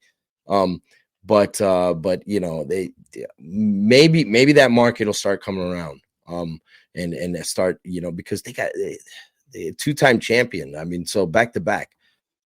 And so we'll see how it goes. We'll see how it goes. But there's that. I just my original point. There's the USFL side. These markets that end up in this merge league. There's a lot of there's a lot of upside. There's still potential for growth. The Memphis, the Birmingham, Michigan. I'm just surprised Canton's not a part of this. And the USFL dropped the ball. With Canton is the perfect backdrop, the perfect setting for a spring pro football league. And USFL was in Canton. Awesome. They didn't brand a team from Ohio there. Nobody in Ohio cares about the Maulers. They don't care about the Generals. I know people thought, well, hey, the people who travel from Pittsburgh, People who are Browns fans and Bengals fans do not give a damn about black and yellow, black and gold Pittsburgh team. They do not want to put down their money for a Pittsburgh team. Sorry. So, but I'm surprised. Like I would figure, I was hoping Canton would be a part of this whole deal because I like them being at the Hall of Fame. I like that stadium. And I was hoping for an Ohio team. So anyhow. Understood. I'm looking forward to Memphis. I'm going to attend some of those games this year for sure. I was a big fan of AF. And if you do the product right, I love it as well. That's where everything sparked for me, honestly. And man, I went to all the games they had. Loved it. Awesome time. I love their uniforms. Brandon Silvers was much better in that league than he was in TSL or in the XFL. I like that Silver version. Would you say, Pat? No, I mean that was a quarterback room and a half, man. You had Johnny Manziel, Christian Hafford, Brandon Silvers, and then Zach Mettenberger. I mean some of these AA were amazing. Yeah, they had a unique mix. Oh, Mike Singletary, one of my favorite players too. Yeah, I just love that name, Memphis Express. I've been having it's not too long ago, it's 2019, but lately I've been having I've gone through this. I go through periods of this with the United Football League, which is I guess coming back, right? But with the Tuskers the AF recently, I saw Greg Ward was back with the Eagles. I miss the Alliance of American Football. So the hot shots and all that. So I'm crazy. Like I love all these leagues throughout the years. And so I get nostalgic when it comes to them. But the Memphis Express was cool. Like that's how you do they have a cool looking jet on their helmet. The New York Jets need to either go back to their classic logo or come up with a better logo on your helmet. I like the whole Express brand was cool. Agreed. Well, fellas, I guess if that's all, is there any more things that we need to discuss regarding? No, I think we're cool here. But you got questions. You got questions for us, Matthew, or what? So many questions, but I want to cover another thing first. All right. So one of my contributors, DeMarcus Cullors, he produced a little clip on some engagement statistics regarding the USFL gamblers and the Houston Roughnecks. So I wanted to play that. I don't know if you guys have seen it, and I'm going to play it for the people at home. And I just wanted you guys to talk about it and see what you think, okay? Sound good? Yep. All righty. Cool. I'm going to present that. I'm DeMarcus with the XFL Insider Podcast. With the XFL and USFL merger almost complete, looks like we might be in store for an 8-team league. That is, if some reports hold up. Those locations are rumored to be Arlington, San Antonio, Michigan, Memphis, Birmingham, DC, St. Louis, and Houston. That last city is the most controversial because we don't know which team will be picked out of the XFL's Roughnecks and the USFL's Gamblers. With that in mind, we thought we'd take a look again at the metrics and see which team makes the most sense. Let's start with the USFL's Gamblers. They rank in the 3rd or 4th tier in just about every metric, ranking 11th in social media, 12th in over-the-air viewership average, 14th in total viewership average, and last in cable average. Even their ranking of 10th in overall primetime OTA average is misleading because it's actually last among all teams that had over-the-air primetime games. Another interesting fact, the USFL had 3 games to get below 200,000 viewers. The Houston Gamblers were in 2 of those games. Taking all these metrics together, we gave the USFL's Gamblers a total engagement rank of 16th out of 16 Spring League teams. Now let's take a look at the XFL's Roughnecks. Unlike the Gamblers, the Roughnecks only rank in the 3rd tier on a couple of metrics, and never in the 4th tier for any. They were 11th in overall primetime average. However, this can be easily explained by only having primetime games on bad cable channels such as FX. Outside of this, the Roughnecks rankings are either 1st tier or 2nd tier, ranking 2nd on low distribution cable, not including ESPN, 3rd on primetime cable average, and 2nd on social media. The Roughnecks have an engagement score of 5th of 16 teams. Now, how do they compare? The Roughnecks have a better overall viewership average despite not having OTA primetime games, while the Gamblers only had over-the-air primetime games. The Roughnecks' average on low distribution cable channels alone is higher than the total viewership average for the Gamblers. The Roughnecks have 3 times the social media following and have 2 years of in-person fan engagement and fan culture that the Gamblers aren't guaranteed to match, let alone beat. Looking at it this way, it's clear that the Roughnecks are the more popular team and the obvious choice. For a detailed breakdown of all 16 teams, click the accompanying link. Also, remember to follow the XFL Insider Podcast on Twitter and YouTube. Have a good day. All right, guys. So pretty self-explanatory there. He's done a lot of research regarding these statistics, and it's pretty in-depth. And I've included the video on YouTube. Is he a Roughnecks fan? Is he a Roughnecks fan? I don't believe he's a Roughnecks fan. I don't believe he is. I think he's more of a Renegades fan, if I remember correctly. But he's really he tries to do it in a non-biased sense. I know he's an XFL fan for sure. Okay. Well, it's hard to argue with. It's hard to argue with some of those numbers, the engagement numbers, all that kind of stuff. It's a lot of good research and homework put into that, so it's very good. Well done. Like I said earlier, I don't have a pick from either. Like who should I choose? Who's more popular? Yeah, Roughnecks. They actually play in Houston. The Gamblers, this iteration of the Gamblers hasn't played in Houston yet, so it's hard to argue that. I'm not saying, but I like both brands. So, but I don't have I really don't have it's not. I can't pick one over the other. I really don't. It's not. Yeah, it's like I really don't have like a horse in that race. If you're gonna have this merged league and you're gonna pay Wade Phillips, be cool to still have Wade Phillips in the league. But again, I don't have a horse in that race either, because if I say Wade Phillips should be the coach of the Gamblers or be a coach of the Houston franchise, that means a lot of good people on the Gamblers staff might not be in the league. So then, so I can't celebrate that either. So it's kind of the story there. But those numbers are interesting. I'm not surprised by them. Roughnecks have played in Houston. They have better following. This Gamblers played in Houston many, many moons ago, before a lot of people were watching, listening to this, weren't even born. Yeah. Pat, what you think? I'm in the same boat. As long as they keep my buddy Clint Stig on one of these rosters, whether it's the Roughnecks or the Gamblers, got to shout out the Lindenwood guy. But I mean, I talked to James Larson about this. He goes, the Gamblers are an iconic brand. And he was talking to the end zone about it. And I go, okay, name someone other than Jim Kelly with the Gamblers. And he was like, you got me. And I was like, yeah, I know, because it's just Twitter talk. I was like, yeah, you got some guys Mouse Davis and what. Right. Yeah, I mean, like that's like real football nerd stuff, So it's like I get. Jim Kelly's no slouch by any means, and people know who he is. Yeah, but like at the same time, it's like, I mean, name some backup Roughnecks. Don't even name PJ.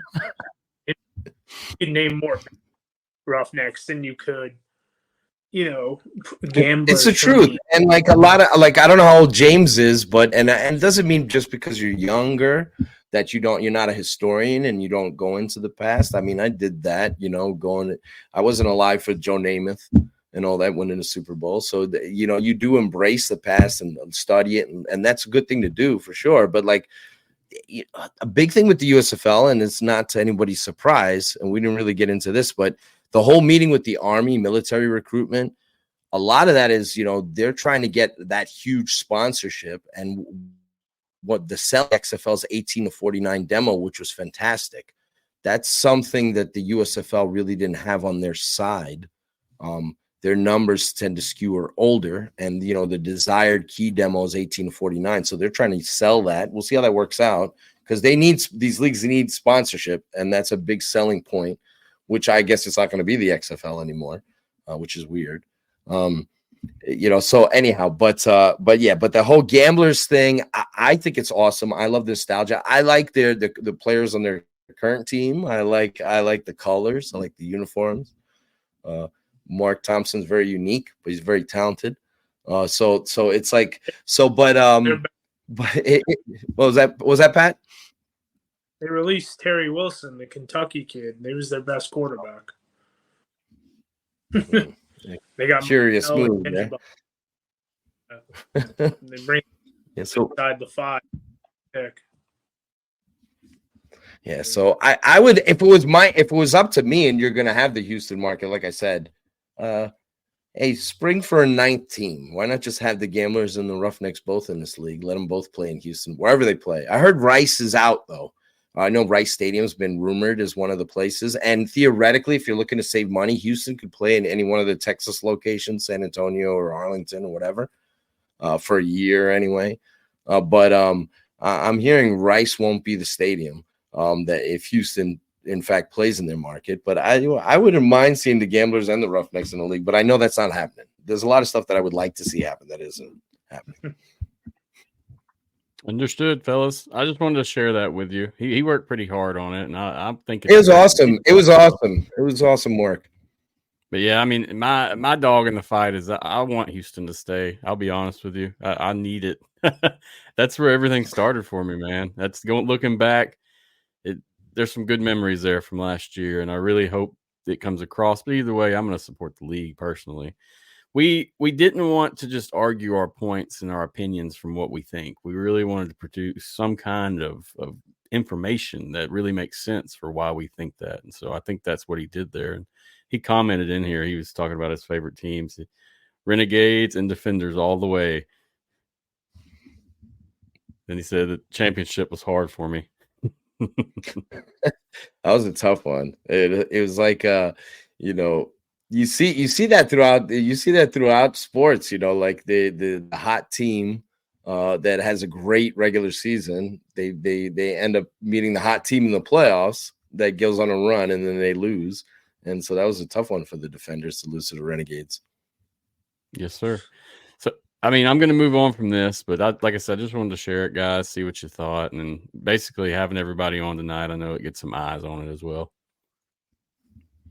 So I got 2 more questions, and then we'll get to fan questions. I'm not going to ask you 25 fan questions, so we'll kind of pick and choose once we get to that point.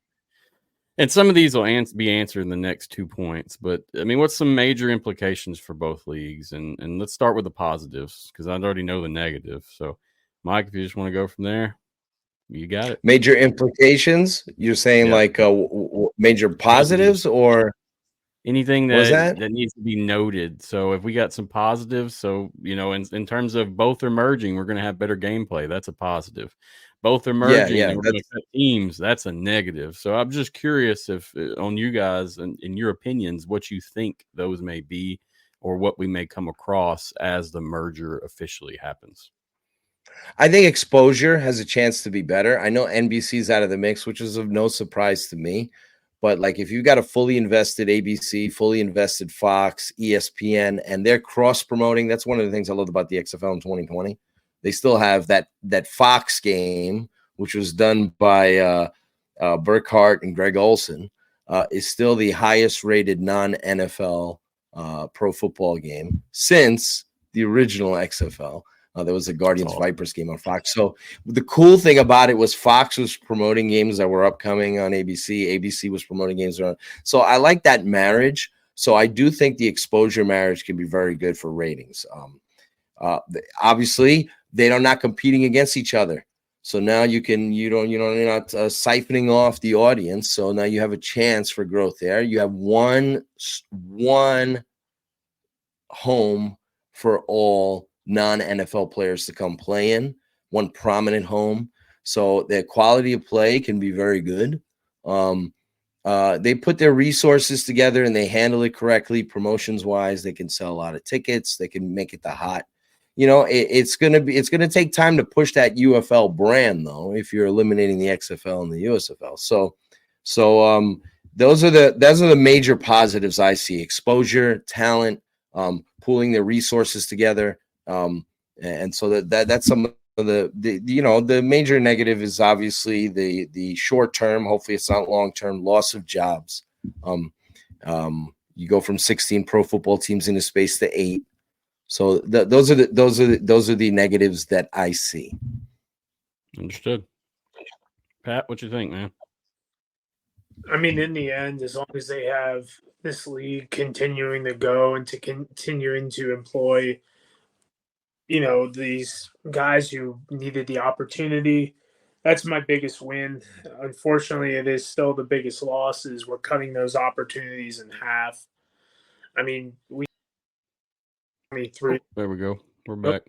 What was the last thing you heard? Potential opportunities being cut. Yeah, I mean, cut in half. Yeah, I mean, that's, the golden age of football was 2023. You had 16 teams going for, 25 weeks or something like that, 26 weeks over the span of, one calendar year. It doesn't get much better than that. I don't think next year with the fan-controlled football league and the UFL, along with the AFL, the elemental PFL, the IFL, the CIF, I don't think it's going to get my back in this year did. Some of us who covered both teams did multiple reports every week, and then that week 8 of the XFL when the USFL started to week 5 of the USFL, man, that was a lot of content engagement, a lot of previews. That was a lot of me writing about Josh Love, if he can take care of the football and trust his tight ends running those seam routes, if they can just hit the seam routes, and Reggie Corbin isn't that good. There's a lot of that. But I love it. Yeah. So, I mean, in terms of is that all your positives and negatives there, Pat, and implications? I mean, I'm optimistically cautious. I think, like everyone else, I just, there's been a lot of speculation and everything going on. I'm just kind of at the point where it's like, let's do the damn thing. I'm waiting for Stolly to send me an email saying, hey man, this is our first Zoom, get Greg Palmero, Andy Carroll and the boys back on it. And maybe, Sam Acho and Stormy Buna, I can't say her last name, are on there as well with the random people from Alabama who used to come on our Zooms and talk with Coach back if AJ comes back. The Birmingham Inquirer or the Mobile Inquirer. Mark Nelson said negative is both leagues may be giving up their established brands to downgrade to UFL or something else. That's something earlier, granted the Generals are gone this year, but is it, if they were to come back in 2025, DeAndre Johnson, so the quarterback throws those 900 yards, do we get that graphic that says DeAndre Johnson, New Jersey Generals, all-time passing leader? The kid from the UFM media situation that they got, the Mullers kid, he brought up some records that were in, a couple months ago that were within reach of the new season as well. That, current Mullers players were within a 10-game season brand of it. Obviously the Mullers look to be on the outside looking in on this, but, I think those graphics, I think they stepped their graphic game up a little bit, adding in the old and the new and whatnot for their statistical standpoints. You got to think these leagues are now, or the USFL is going into their, games 21 through 30 of these franchises, like Darius Victor, over 1,000 yards in the USFL alone. A couple of these other guys, Victor being one of them, AAF, XFL 2020, 2 seasons in the USFL, getting up to that 2,000 yard mark. This is crazy times to have statistics for over, if you get goofy, I count the 2021 spring league, Luis Perez, coming up on probably 7,000, yards. I think he's at 5,500. It's crazy times, man. Yeah, there's no doubt. Like losing the one of the big issues I have is loss of jobs. Obviously, losing these brands, like it's bold. Yep. It's pretty. I know they're doing an equal merger here, so you don't want to I guess have an XFL absorbing the USFL or a USFL absorbing. I think Matthew on one of your shows, I talked about the possibility, and I mentioned this elsewhere as well. If the XFL this iteration were to ever fold, you have to do everything within your power to make sure the Battlehawks and Defenders survive. Like whether that be the USFL getting them, the CFL, make sure that they don't leave this space. So I'm having a hard time. I wouldn't have done it this way, but I understand it's probably not feasible financially for them to do 16 teams. When does the season start? When does it end? And then, of course, the actual cost of all that. So this isn't like the USFL had 18 teams, which they went too big too soon.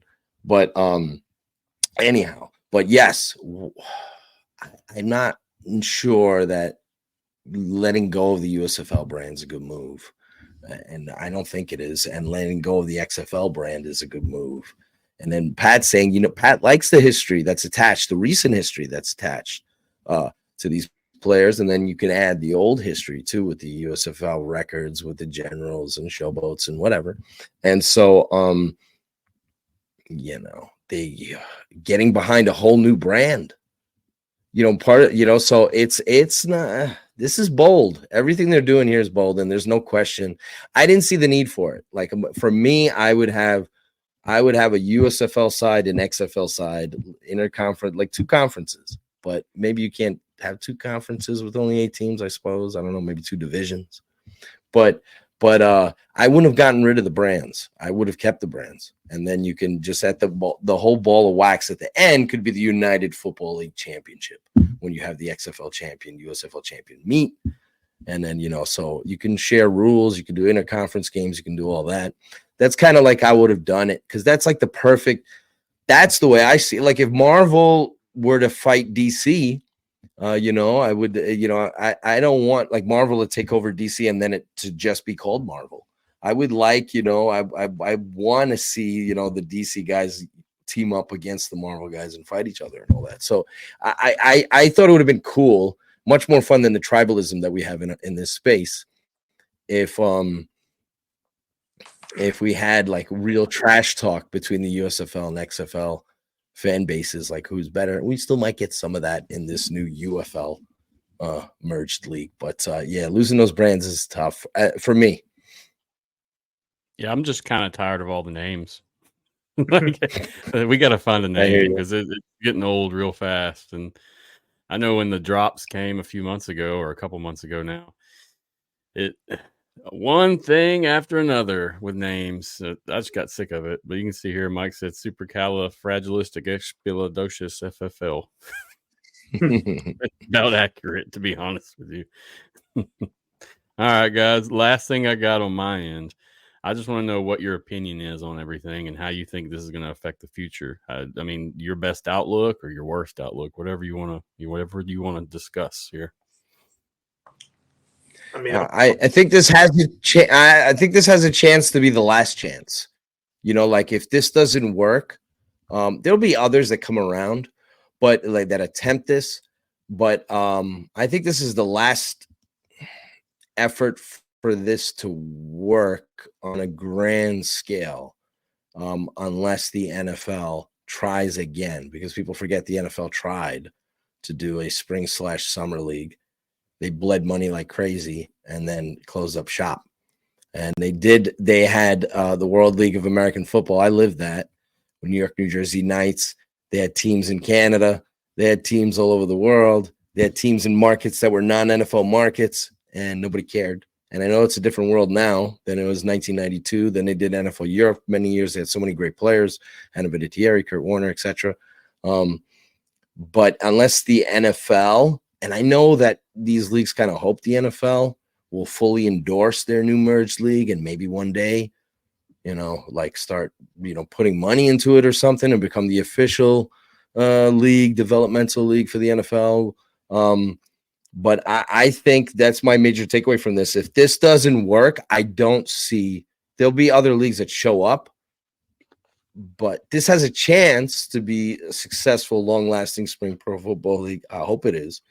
But if this doesn't work, we might not see anything that has a legitimate shot like this. So unless the NFL is involved. Understood. Pat, what you think?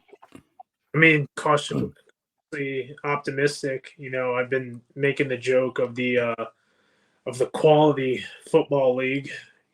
That's the next endeavor coming down the pipe in 2030. But I mean, it's just I think this is going to be it for a while. Unless you get Charlie Ebersol figuring it out again, I don't really see this. I feel like we'll be on hiatus for a little bit, which is terrible because we've consistently.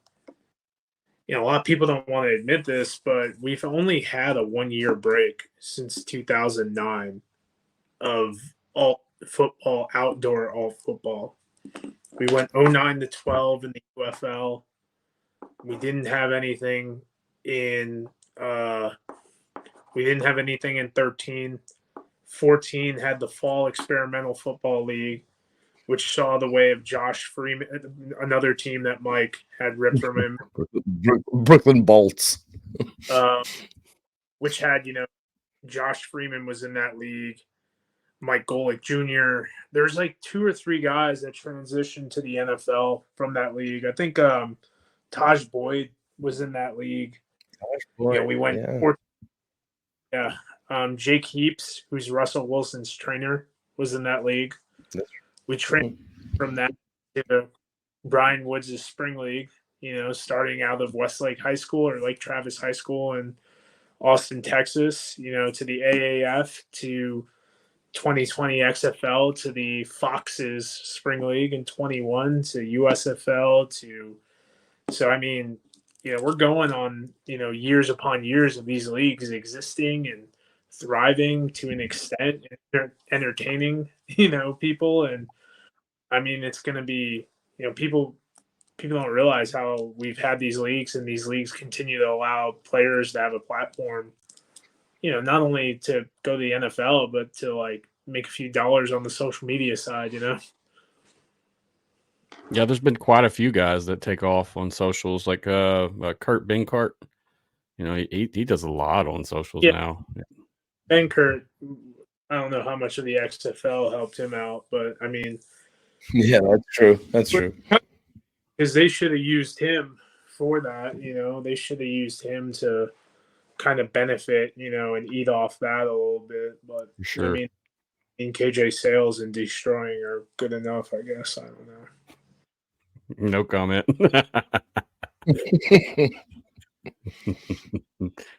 Well, Pat, I appreciate that, man. I mean, you got anything else before we move on? I'm going to ask y'all some fan questions, and then we'll be ready to roll. Nah, bring on the fans. Bring on the fans. Cool. All right, let's start with a choppy one first. We had Cody P&W. He's been wanting to ask questions the whole time. And Mike, he kind of started off, attacking you, asking, hey, ask Mike why. What else to do? Yeah, I understand. That's why we waited. We're going to patiently lost Pat. He'll be back. Patiently break it down. There he goes. There he is. All right, cool. Can you hear us, Pat?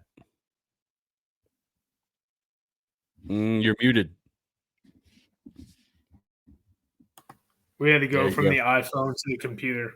So no worries, bro. No worries. Yeah. The StreamYard, it's always acting crazy. I have issues every single stream. Something different happens, it seems like. But yeah. So what do we got, Matt? Someone attacking me first? Or what's up? What do we got? Yeah, so basically Cody was just wanting to know why the 8-team rumor wasn't true that you had said, and he based that off of the report from the NBC writer. Well, Mike Florio did not dispute that there was going to be 8 teams. He just disputed that it's been finalized. The league itself told him that and told John Ourand that it hasn't been finalized. So it's not a rumor because I'm the last guy who wants it to be 8 teams. It's just the information. And I wasn't, by the way, I wasn't early on in this stage when people were doing 8-4 and 6-3 and 6-4 and 6-6. I wasn't getting into all that. I have one close source inside the league that told me the 8 markets. I'm hoping that it isn't 8 teams. I'm hoping.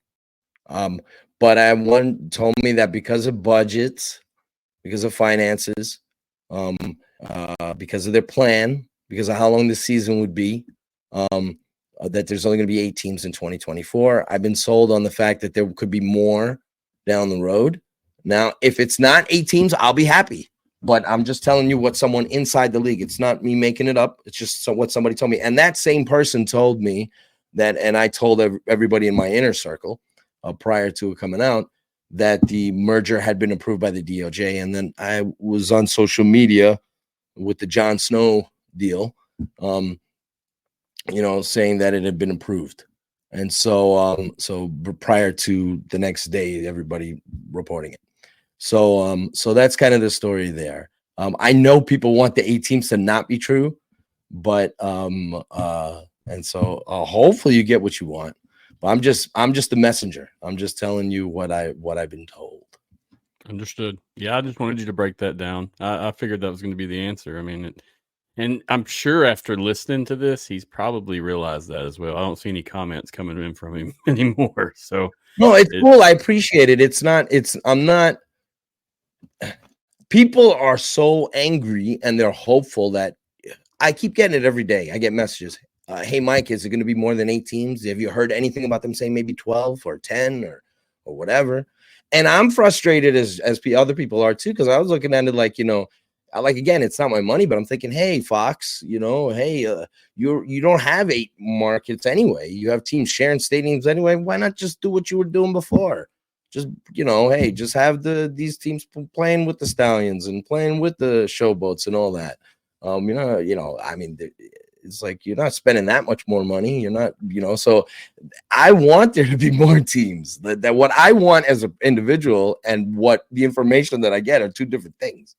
And I tried to steer clear of it. A lot of people out there did this, the Neil Strattons, everybody else did this, what they heard too, but I don't know where they were getting stuff. And some people were fed like agenda driven stuff only from one side of the fence, where people were like wishful thinking, the absorption stuff and all that.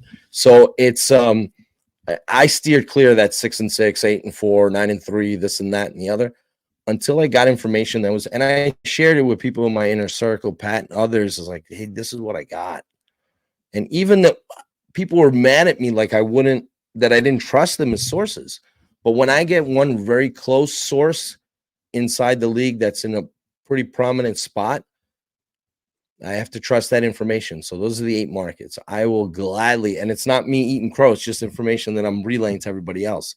I will be the happiest person in the world if all of a sudden they, on a whim, changed and said, let's do 10, 12, 11. I don't give a damn what the number is. I'll be the happiest person in the world if that happens.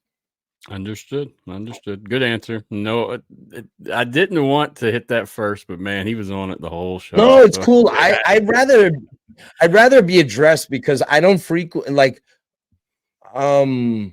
I don't frequent a lot of these different. There's a lot of outlets out there that have some interesting opinions about me, and people screenshot and send me things, and I'm fascinated by it.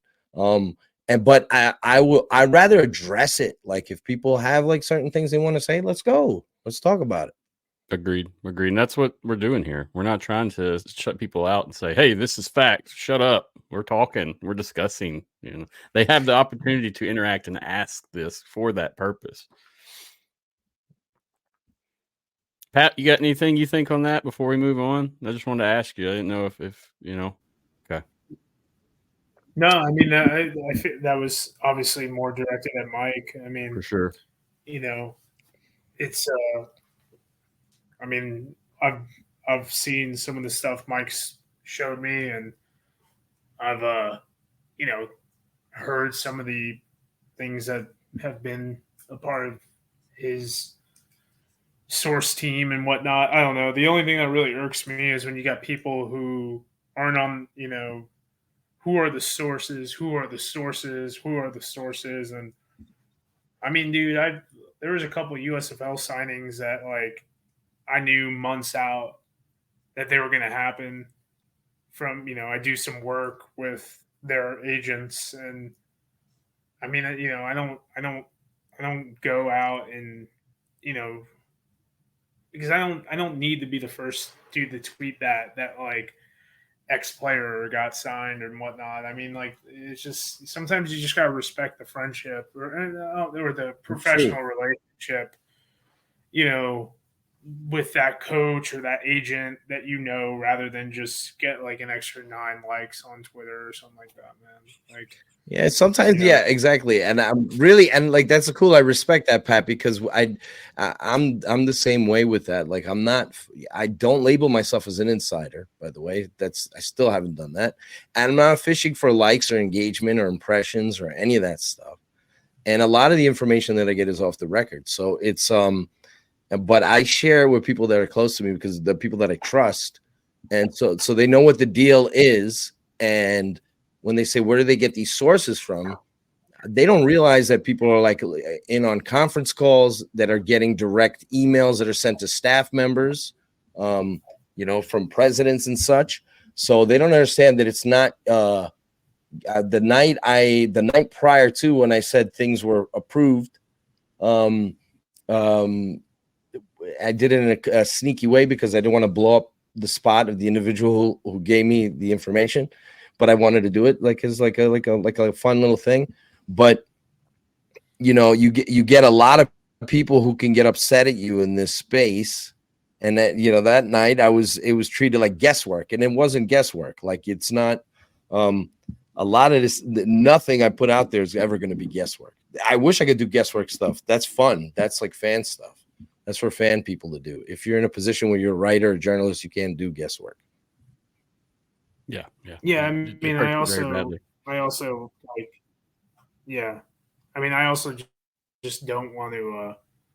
I rather hold the information and be right than put it out and be wrong. Like, be 100%. I don't. Like I said, a couple of these guys that like I talk to, we do work outside of the XFL and the USFL, and those guys compensate me fiscally in another aspect of my life. So it's like, I really am not going to mess up our professional relationship because you let me know that what Clayton Thorson is doing. You know what I mean? Much respect to Clayton, but it's just it's not worth it on some aspects. Understood.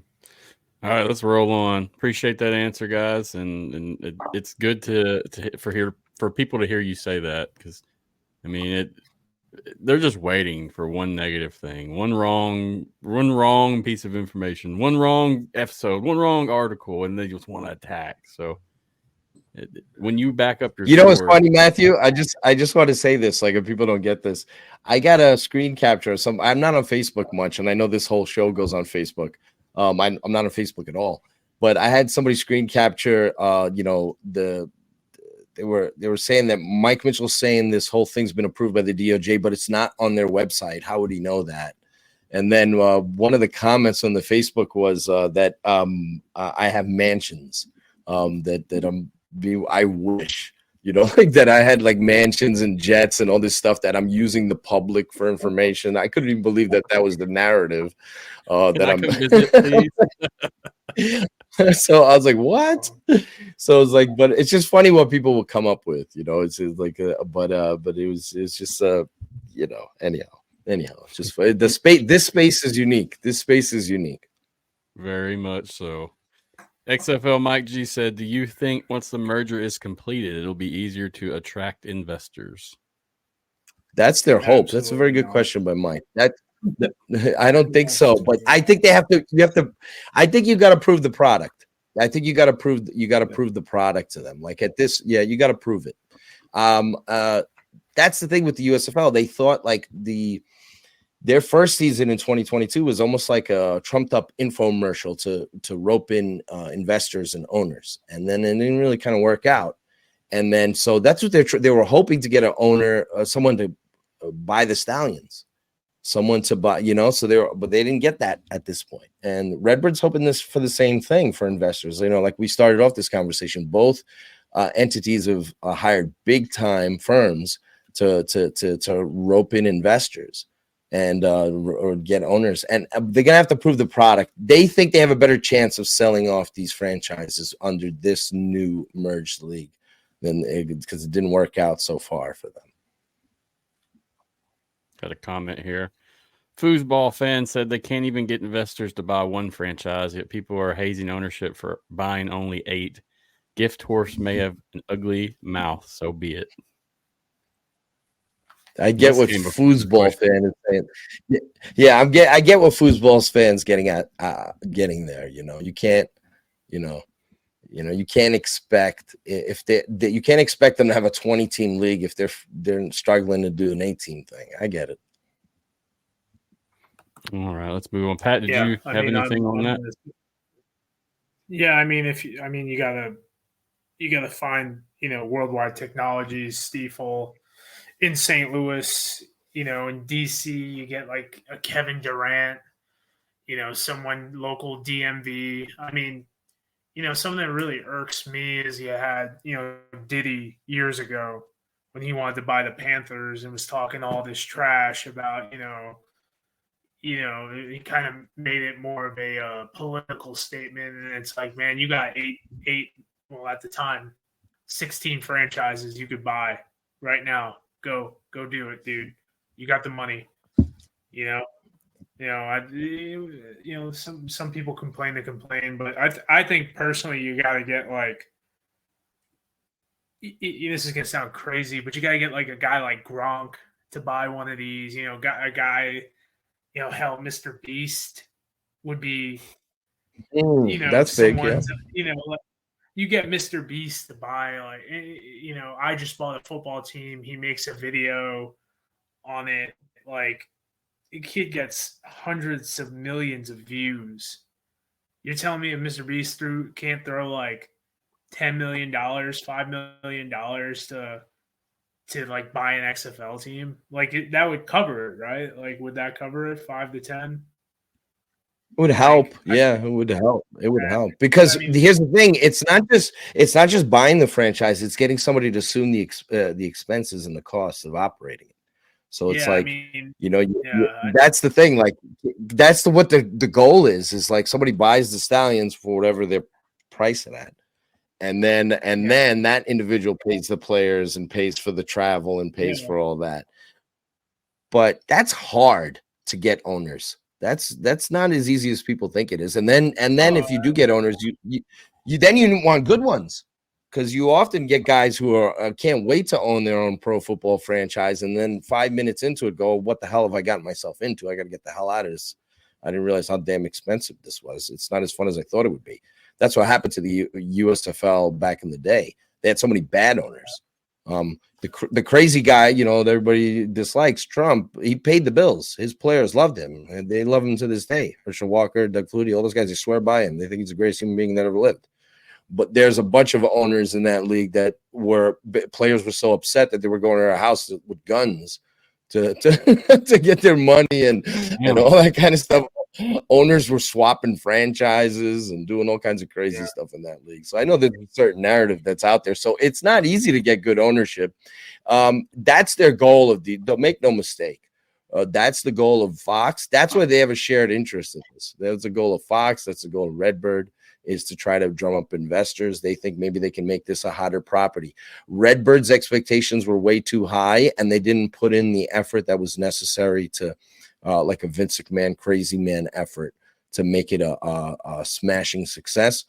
And Fox has taken the slow approach, that hoping that you're waiting for that pot of gold at the end of the rainbow, and they don't quite see it right now the way they did in the beginning.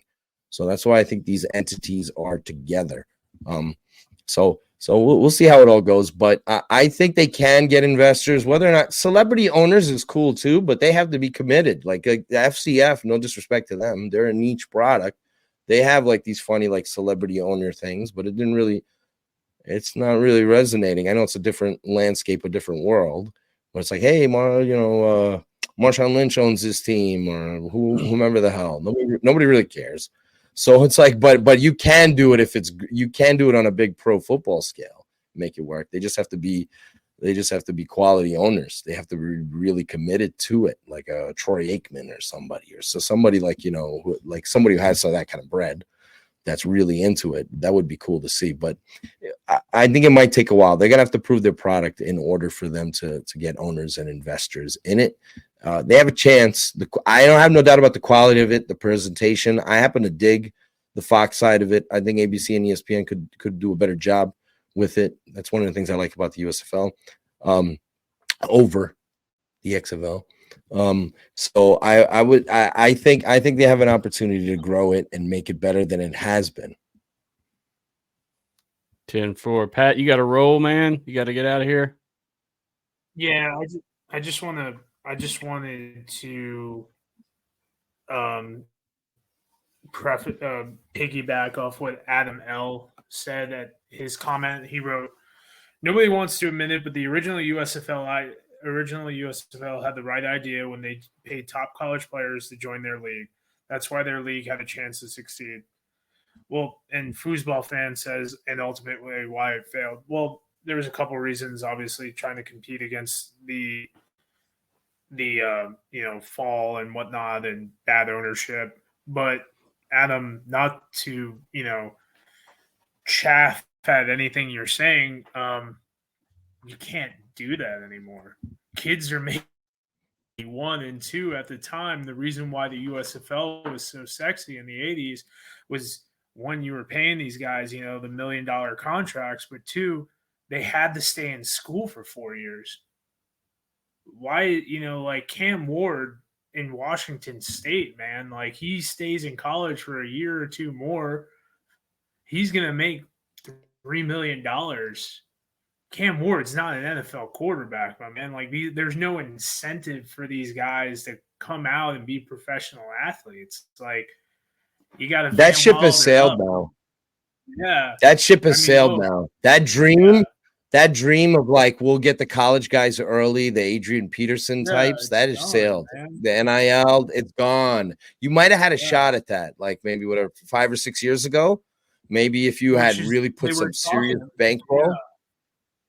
And the XFL in 2020, Vince McMahon's a nut. The XFL, was legitimately went after Trevor Lawrence, like met with his family, all that stuff. They went in. So I mean, they were gonna try. They knew it wasn't gonna happen, but they were gonna try. But and Trevor's a different case. But that ship is sailed now. These leagues. Here's the thing. Like, I'm sorry, Pat. Go ahead. There is no incentive for a college football player to come early out of college. This is going to be a journey. There's no incentive for a college football player to come early out of college to come sign with an XFL or USFL team if they still have eligibility and they have the ability to play at an FCS or an FBS school.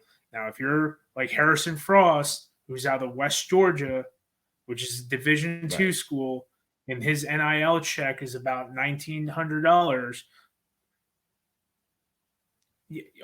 Adam, come on, man. No, you guys are being silly. This is upsetting me because I literally used the example of Cam Ward. Like, oh my God, dude. He said if that were true, no college player. I'll say this about Adam's point. If you're one of the football ops guys in this league, you should still try to try to find the hidden gems in college. To try to see if you can, try to press 600 pounds, but doesn't mean it's a smart thing to do. I hear what you're saying. But you're not gonna entice. Yeah, I agree. Pat. I'm with you. I get where Adam's going, but I get where he's going. Yeah, but I don't think we it'd be cool to have Cam Ward or even De'Aaron King. We sped his development up, obviously he got there anyway, but De'Aaron King would have made millions of dollars with NIL and whatnot. Look at what his NFL career is. He spent 1 week on an NFL practice squad, and you know what he did? He was Lamar Jackson for the Panthers when they played the Ravens that week. And as soon as the Ravens were gone, he was gone. That's what Cam Ward's going to do. That's what these other quarterbacks, Graham Mertz, all these guys, Kyle McCord, and then they'll just be known as the Ohio State quarterback and whatnot, man. Like, don't waste my time with that, buddy. I'm sorry, but no, there's the incentive to stay in college, because what is it? The 1% of FBS guys go to the NFL and whatnot. It's milk that college. Yeah, less than 2%. Yeah, less than 2% of all college football players make it to the NFL. Yeah, now you got your Kenny Robinsons and whatnot, but that was a different time too.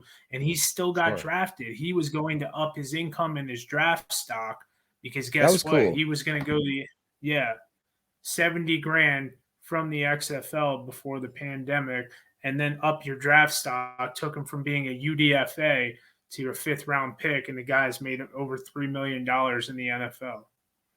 Yeah, that was cool as hell to have an actual XFL player get drafted by an NFL team. That was really cool as hell. And that was a great story. Either family adversity, parent with cancer, all that.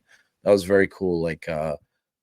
What he did and what he's accomplished so far. And he's looks like he's going to be in this league again with the Stallions. So, but we'll see how that goes. Him and Gary Jennings. But guys, I'm going to get out of here. Thank you guys for having me on tonight, man. Hey, Pat, we definitely been on for very long. Thanks, Pat, bro, for coming on. Thank you, sir. Appreciate it greatly. Reach out anytime. I'll share all your socials and stuff in the show notes. Easily cookable, just like last time. Thank you, sir. Thank you, man. Appreciate your time. All right. Appreciate a few more questions. Yeah, let's do 2 or 3 more, man. And then we're gonna hop off. This is a long one for sure. I gotta go to the bathroom. I gotta pee like a race. All right, so let's go with this one right here. Could the new league potentially open itself up to lawsuits? Example: coaches that get laid off that turn down other opportunities. I think there's a possibility that you could see some lawsuits. It's hard though. I don't know if you have a leg to stand on with that. It's like, you could try to fight it, and there's going to be definitely a lot of rancor, a lot of people that are upset about losing their jobs, being strung along. Some people that, who've just signed letters of intent to, for example, to be with the Vipers and then they're not in, or people who signed on with the Generals or the Stars or any of these teams that are not going to be a part of this merged league in 2024. I'm sure you can attempt it, but I don't know if people have a legal leg to stand on with that. Just unfortunate. But, there's just going to be some people out of the mix here that just end up with a short end of the stick, unfortunately. Yes, sir. Just curious what you thought about that as well. Let's move on to another one. What is the impact that the Seattle market and the repercussions of the league moving from that city? Oof. Well, it's going to be now. They might do where pressing pause and the Dragons are coming back. Now, whether or not the Seattle market, because they're not going to. They're going to have to paint this in a way, if they're not, unless at the 11th hour, all of a sudden they add Seattle to the mix and they have 12 teams. I keep hoping for that scenario. I haven't heard that yet. I keep hearing 8, right? But you're going to have to do a pretty good sell job. You're going to have to sell people on the fact that you're coming back to that market.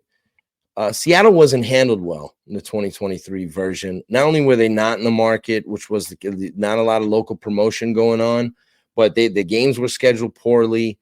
Up against the Kraken, some odd game times for it. So they didn't do as well as they did back in 2020. I like the Dragons. I like their colors, the logo, the whole thing. A very cool team. I like that coaching staff a lot. Jim Haslett.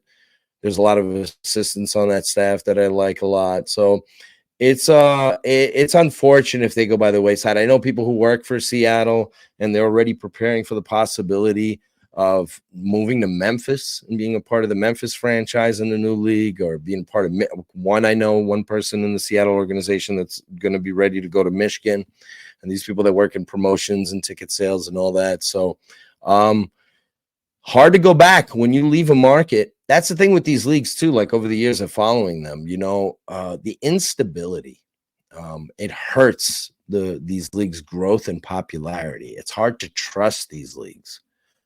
First off, it's hard to trust that they'll exist and stick around, and then it's hard to trust that they'll stay in the actual markets they're in. So they tend to abandon ship, and that's what a lot of these leagues in the past have had problems with. They've like moved their franchises. So like, okay, you move it to a new market. The new market that gets the team thinks, well, why should I trust that this team's going to stay here? They just left, Baltimore and Boston or what have you. So it's pretty it's going to be tough for, they're going to have to do a serious sell job to say, when they come back with only 8 teams and certain markets are out of the mix for at least 2024. Going back there's not going to be easy. Understood. Yeah, that's a good point. And even like Cody, he's going crazy for Seattle. We never said anything bad about Seattle either, Cody. I don't know where that came from, honestly. I like Seattle, man. I wish all these teams are, like I said, if it was up to me, there would be 16 teams that both these leagues would be together, and they would push forward that way. I don't even care if you hub it. Just like at certain teams, but I would have 16 teams but it's not up to me. Yes, sir. Agreed. All right, last question, Mike, and then we're gonna wrap it up. Appreciate your time, dude. It's been 2 hours. Lord, every time crazy. We get on, I always ramble on way too long too, so I apologize for that. But thank you, Matthew. All information's been relevant, and everybody will listen. And I guarantee you'll have to listen again just to catch some of those details. But it's good. Yeah, I meant like if I have to condense everything I said, I mentioned what the DOJ got back to the leagues about, more about paring down staff and employees than coaches and players. I mentioned a few other different things. Who knows? We've been talking for about 17 hours straight. But we got another question, right, Matthew? Last one, buddy. Last one. All right. Brahma Babe said, I feel each brand brings a very different feel to spring football. I'm curious how will they combine the styles to, 1, produce a new one, or 2, will it just be so awkward? It could be awkward. There's some USFL loyalists that don't like the XFL kickoff. There's some XFL fans that really love the kickoff. So if the kickoff is a part of this league, you're going to have some people that are happy, they're unhappy. So there's the awkwardness there. The other way around too, so if there's no XFL kickoff, there's some unique rules. Both leagues share a lot of rules. Both leagues have the double pass. They both have the overtime shootout concept. A little bit tweaks here or there, some similarities there. They have several the running the clock rules, the replay rules. There's a lot of stuff that they share that's similar. So that's going to be unique too. Like we get Mike Pereira and Dean Blandino still working for the network, still kind of part of the rule. Do they team up together for things?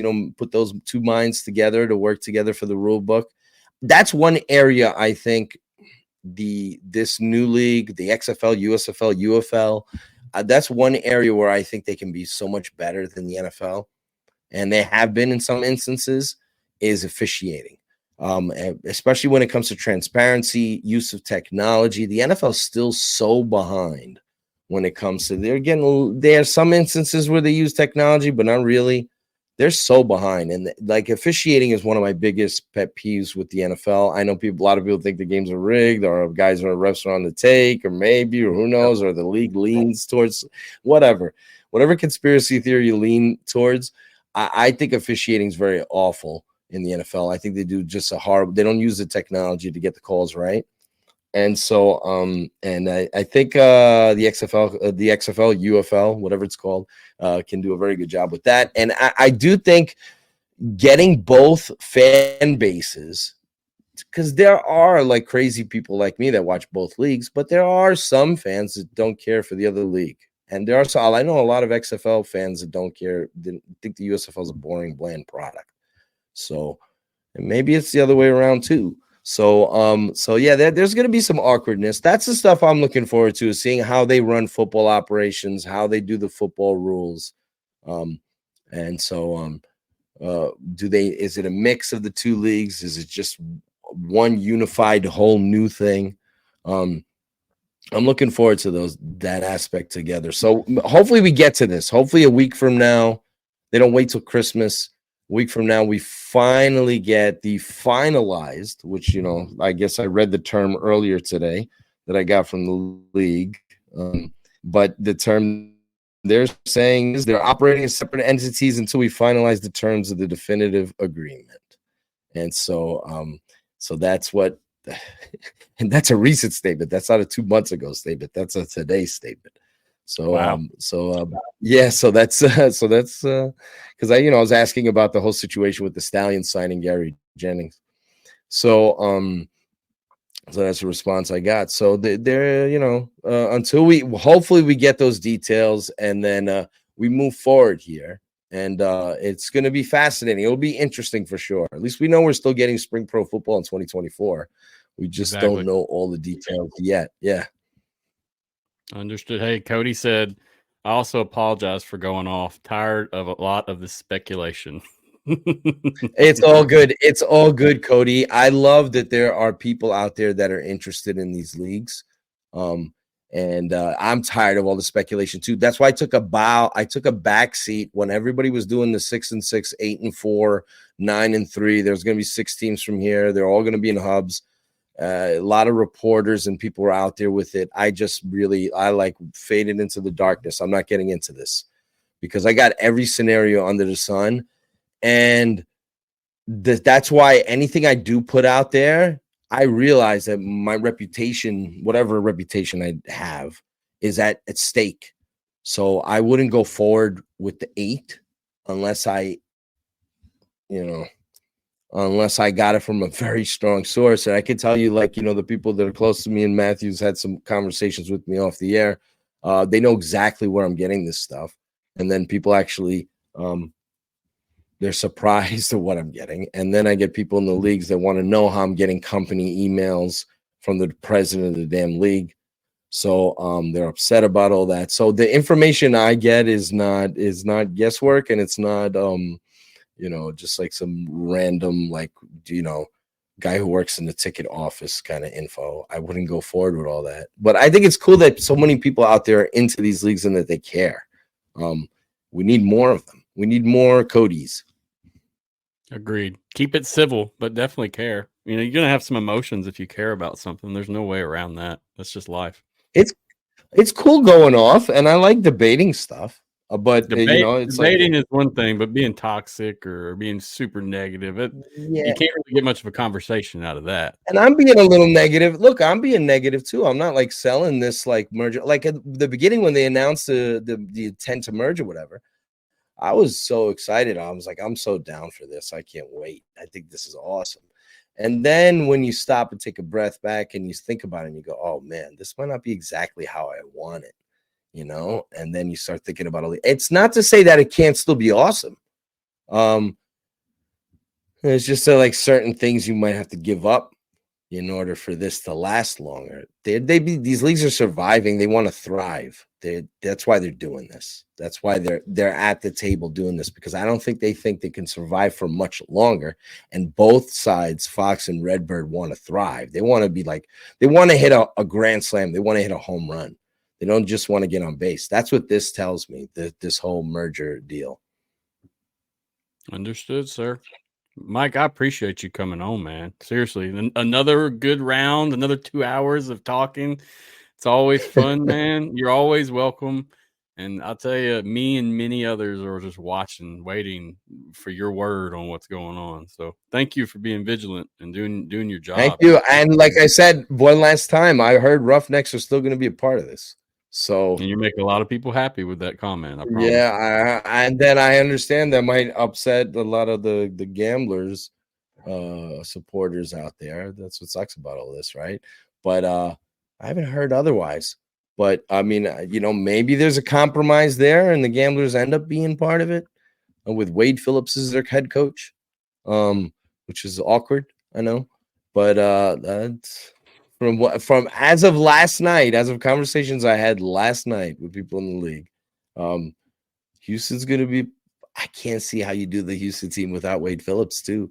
So and all the AJ Smith, all that. So we'll see how it goes. We're going to find out soon enough. I would say within a week. I think we by this time late next week, we should have something. I think we're getting very close to it. You cannot afford to push this all the way. I know there's a lot of paperwork they need to do, a lot of stuff they need to finish up with. They're jeopardizing their own leagues if they don't get this out there now, get it out of the way, and set the stage for what they need to do: sell tickets, ramp up promotion, create a proper rampway to do good business. So anyhow, thanks, Matthew, for having me on. It was a good conversation. Same, Mike. I appreciate you, man. Is there anything you want to tell the people, or they know where to find you by now? I have your stuff rolling. I'll have it included. But just give you that platform. Support these leagues. Support the writers, people out there. Check out the sites. I'm glad Pat was on tonight. Check out News Hub. There are a lot of good sites out there right now. Sports Illustrated's doing a good job. They're doing good things. They're getting into this field. I would check out some of their work on CFL. You'll definitely see Sports Illustrated be a part of this. Anthony Miller is doing a very good job out there. You'll definitely see Sports Illustrated start to be a part of this this new merged league, covering the league. So there's a lot of good work by Matthew and other people in this space. Shout out xflboard.com, Greg Parks. Shout out to XFL Newsroom. Shout out to XFL News Hub. Everybody who's out there contributing to this space, all the great writers out there and all the people. Keep doing it. I know these are like very uncertain and crazy times, but the space needs you. Agreed. You keep being an all-star, Mike. We appreciate you, man. Until next time, sir. Thank you. Much love. Thanks for the support, Matthew. Thanks for having me on. Much respect and much love to you as well, my friend. Till next time. Thank you. All right. Wrapping it up. Appreciate that. It's always fun when Mike comes on. Pat came on as well. Appreciate both those guys. Really, really value their knowledge and their writings, their works, their research. So check them out if you haven't. Be included in the show notes, and I've had it rolling throughout most of the show there at the bottom. Right. Mike actually writes for XFL News Hub as well. So check that out. And that's USFL News Hub also. He does a lot of things with the New York Jets also. So check him out if you haven't. It's a good resource. I'm not going to do too much on my end tonight. It's been a good show. It's been a long one. Appreciate everybody watching, supporting, commenting. And even if you're a little salty about what's going on, I value that information and the questions and discussions. So thank you for watching and supporting. It's always a pleasure. I want to shout out the Predator couple. They said they were watching from Vegas. So this is my Houston family here. Check out their petition that they've started. It wasn't them, but it was in the realm of the fans there.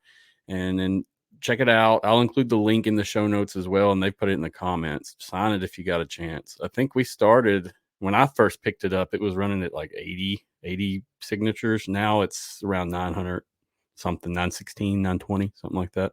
So check that out. Big shout out to them and all the super fans down there that are doing the work, getting the word out and representing the Roughnecks. Hopefully we'll have our team next year, guys.